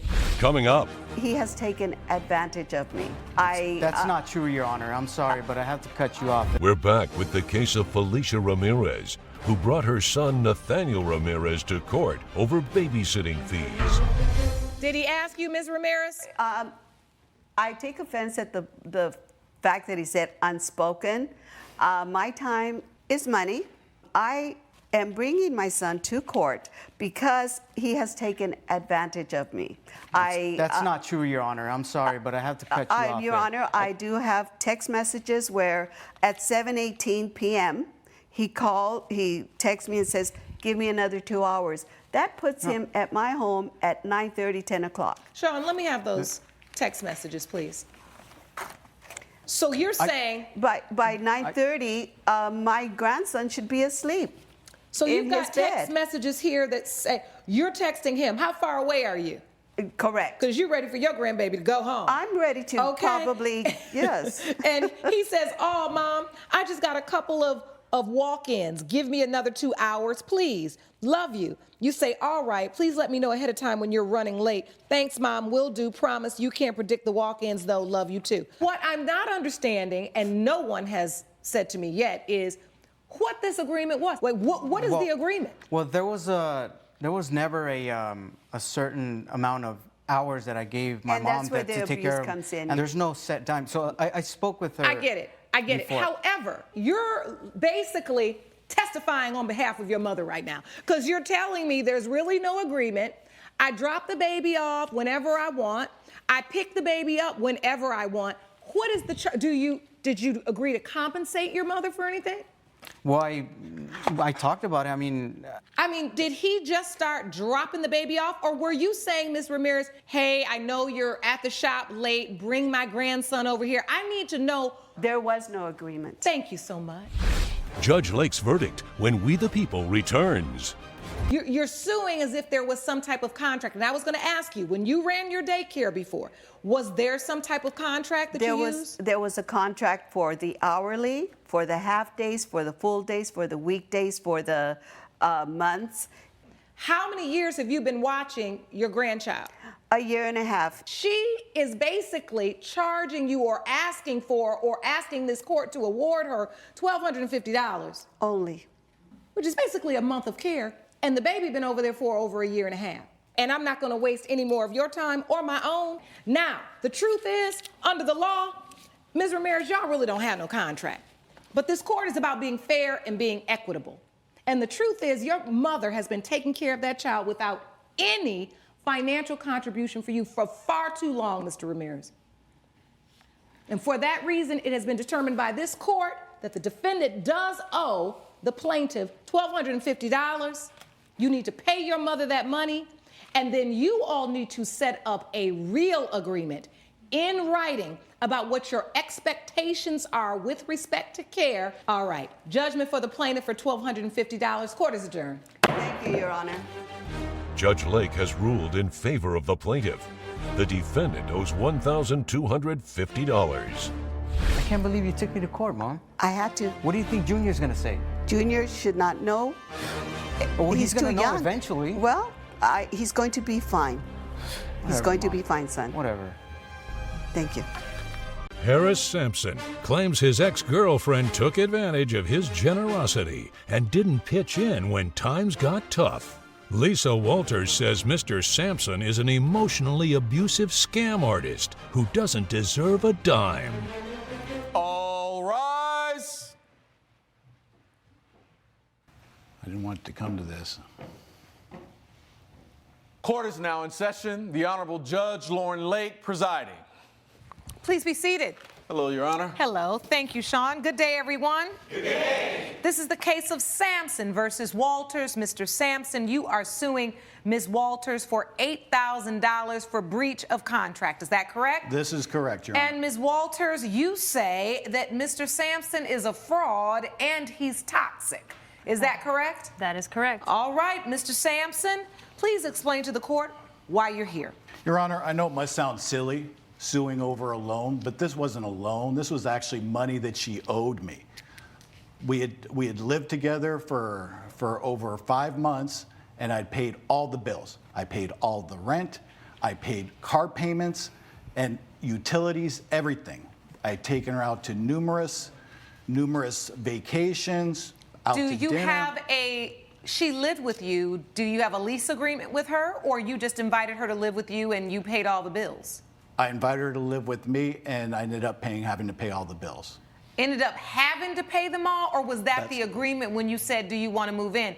Ms. Walters, when you moved in with Mr. Sampson, did he say to you, this is your portion of the bills, you should pay this every month? No, he said that he was going to be the provider. All right. Did you hold yourself out to be the provider, Mr. Sampson? Your Honor, saying the provider does not necessarily mean having to pay for every last nickel for every last thing involved. Well, I can actually agree with that. However, when you say I'm going to be the provider and you don't also say this is what your contribution will be, most reasonable people would assume provider means you're covering it. So did you say to her, I'm going to provide for you. I've got the house, the large bills. I just want you to cover the cable, utilities, things like that. What was the agreement? Your Honor, there was no specific agreement ever made. Oh, well, then that's good. When I hit the point where I need a little bit of help, I asked for some help. And that was the situation. She was unwilling to provide it. All right. Hold on. How long were you all together before you moved in together? A year. 1 year. And then you moved in together? Correct. You live in a home or an apartment? It's an apartment, Okay. luxury apartment. How many bedrooms? It's 2 bedrooms. 2 bedrooms. All right. So you move into his 2-bedroom apartment and he's going to provide for you, and your understanding is that you don't owe anything. Exactly. And then at some point, Mr. Sampson says he needed something, he needed money, and he asked you to loan him money. Do you remember that day? I do, but when we got together, okay, he came in all charming, you know, like this like smoozy type of guy, and so I was like, okay, great, you know. What's like, smoozy mean? Like just kind of like someone that just, you know, like has it all together. Oh, yeah, charismatic, you know what I mean? Like successful. Exactly. And I'm going to take care of you. Exactly. That's what your interpretation was. Yes. And so how long did you live there before he ended up asking you for some money? Maybe about like 4 months. Oh, that was quick. You ran out of money quick, Mr. Sampson.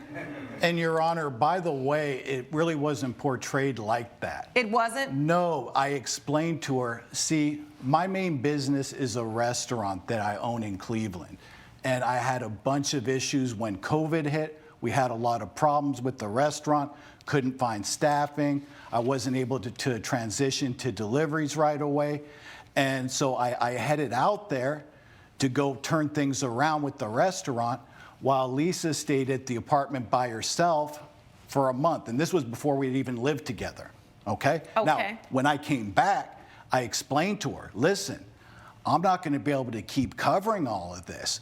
I've got the apartment rent, which is huge. I've got 2 different cars. I may end up having some problems. So I explained this to her out the gate, so she knew but continued to stay anyway. And so, do you remember this conversation, Ms. Walters, where he said, hey, listen, I've been covering everything, but I'm gonna need some help soon? I do remember it, but again, like he came in saying like, I want to take care of you, I love you, you're my everything. What did you say when he told you, hey, I need help? Well, I told him that it didn't sit right with me. Okay. And it's not the Your fact Honor, that that's he not needed true. help. First of all, I asked her to give me money for the rent that was owed up to that point, which is $8,000. And so she you had said paid no. $8,000 in rent? No, I paid $16,000 in rent. So you just wanted half? I just wanted half. Oh, okay, so you retroactively said, and give me, for all the time you live here. Right, yeah, exactly. And I'm not even counting the vacations. I'm not counting all the expensive dinners. I'm not counting any of that. I'm not counting the This sounds real cars. raggedy, Mr. Sampson. Coming up. And did you agree to loan him the money? I did at first. All right. I had someone by the name of Reezy Deezy DM me, okay, telling me that they were in a relationship. We're back with exes Harris Sampson and Lisa Walters, who are in court arguing over money spent during their relationship. I mean, it'd be different if you even said, hey, starting next month, can you begin to help me pay half the rent? But you said, I want the back rent since you've been here. Right, right. Okay. And so did she agree to that? She didn't like it, and I understood why. You Me know, too. I mean, I kind of understood why. Me So, because typically in my relationships, I've always covered everything. Okay, and but I've it done was that. the pandemic, and But this was a rough situation, and I really needed some help. And after so much, everything that I put in, anyway, she agreed. you're And looking at evidence. What evidence did you bring? I have the agreement that we both signed. All right, that's what I want to see. I'll take everything. Okay. Thank you. Thank you, Sean. All right, so this is a promissory note. Yeah, so what ended up happening, just so I can clarify it before you go over the contract, was I agreed with her. I said, look, I understand. So let's just do it this way. Loan me $8,000 for my business that I've been spending basically the last 8 months putting together. And I had I was just illiquid at the moment, and I needed a little bit of help to get things flowing. So I said, loan me the money, and I will pay you before the end of the year. Even though really, I mean, the money was owed to me, but still, that was the way that I could get it done. And did you agree to loan him the money? I did at first. All right. Until I had someone by the name of Reezy Deezy DM me, okay, telling me that they were in a relationship, that he said that he was low on money, and asked her for $10,000. And Wait, you got a DM? Do you have a copy of that DM with you? Yes, I do. I'd like to see that. So you randomly get a DM by somebody named Reezy Deezy. Yes. Your Honor. And hold on. Reezy Deezy said, hey, Chica, are you friends with Harris Sampson? You say, yeah, we're together. We need to talk, she says. Oh, okay, what's going on? She says, I wanted to approach you woman to woman. This may be a shock to you, but 6 months ago, we're seeing each other. He told me that his business was struggling, and I gave him $10,000. We're both women, and I just don't want to see him take advantage of another woman. He led me on, and I don't want to see that happen to you. And you write back, oh, whoa, this is a lot to process. So you get this communication. And so instantly, the whole, can you give me $8,000, loan it to me, started to feel what? A little sketchy to you? After I had this conversation with her, I just thought, okay, this is starting to make sense now. You know, he is a scammer, he is toxic, and he's emotionally abusive. And how is he emotionally abusive? Well, he would have these sessions with me where he would sit me down and say, oh, you know, why can't you be like so-and-so, you know, and he would bring me down. These were no personal attacks whatsoever. These were issues to do with business. So this was to help her succeed. So I was telling her what areas she was missing. And I guess she's not used to being spoken to plainly. Because I was just telling her, you need to do this. You can't let this stuff not get done or else it will end up costing you money. It was her money I was trying to protect. It was her business I was helping her build. But I didn't ask you to coach me. You just decided to. We discuss business all the time. No, I know that we did, but I didn't ask you to critique me on what I was doing, how I was running my business. You know, it's like you decided to go in there and do that. You asked for help with the business, and I gave you help with the business, which, All right, which so, included. Mr. Sampson, I understand that you feel like you brought a lot of value to Ms. Walters' life. You have enumerated every single thing you did for her in the relationship. What is problematic to me is that it's almost like I'm doing for you with like this expectation of getting something in return, and I've got this in my pocket, so whenever I need to use it, I can throw it out and say, listen, No. I've given you all this, now it's time for you to help me. Your Honor, I might have felt like I needed some help, but that's how you feel when you're with your partner. You know, you're both doing stuff. We're working on businesses together. We're helping each other.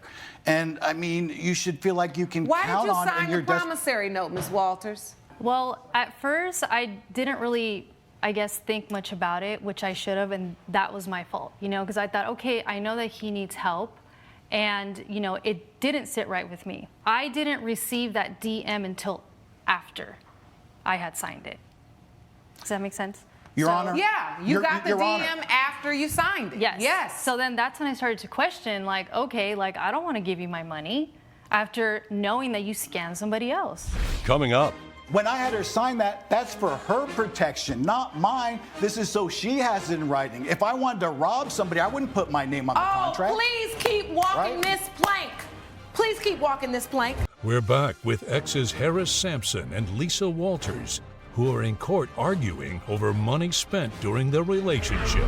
What I don't like about your testimony, Mr. Sampson, is because first you tried to say, you owe me, so I want you to give me $8,000, which is half of $16,000, and I want that money. Then it was like you spun a new idea. Well, you know what then? I need help, and it needs to be a promissory note. It seemed very pressured and very manipulative before she even told me about the DM. Okay, first of all, with the DM, that was an ex-client. I never even went out with her. That was for services rendered. But the situation was she was enamored with me, wanted to bring the relationship beyond business into a personal relationship, and I was already with Lisa. So I ended up breaking off a very lucrative relationship with her. A lucrative relationship? Business relationship with consulting work that I was doing. Is this the same woman that DM'd her? Yes. She said it was more than just a business relationship. It was not at any time. She wanted it to be, and that was the issue. See, either she wanted to get even with me because she maybe thought I led her on, or she wanted Lisa to drop me so she could swoop in. It was one of the two. But Your Honor, none of this even matters, and I'm going to tell you why right now. What happened was I had partnered with someone who was also a very successful coach, and we're putting together a big show we're going to do. Why are you doing a show and you can barely keep your restaurant afloat? To bring in customers. This was going to bring in customers and make far more money. So why make her sign something? If I was a crook, I would have let her just give it to me. She wasn't going to give it to you. She didn't give it to you. That's why you're here, right? Right. Right. Listen, when I had her sign that, that's for her protection, not mine. This is so she has it in writing. If I wanted to rob somebody, I wouldn't put my name on the contract. Please keep walking this plank. Please keep walking this plank. Coming up. It isn't comfortable for me as a woman and as a judge, and I'm not even in a relationship with you. Point blank, I smell a rat. We're back with exes Harris Sampson and Lisa Walters, who are in court arguing over money spent during their relationship. Keep going.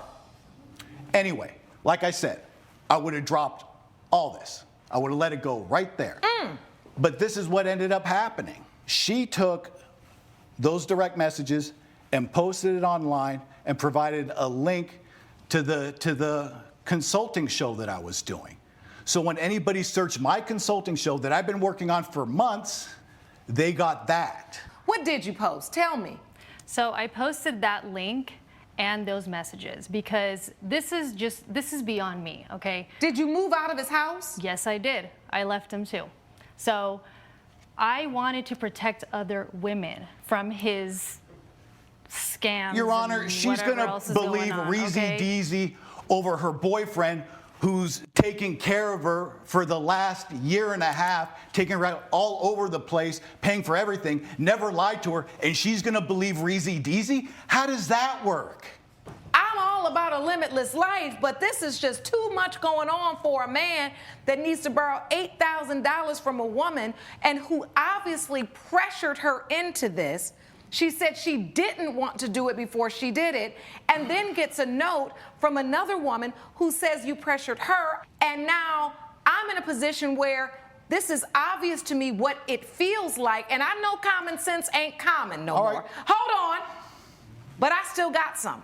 Okay. This does not add up. The way you're operating as a man, it isn't comfortable for me as a woman and as a judge, and I'm not even in a relationship with you. Point blank, I smell a rat.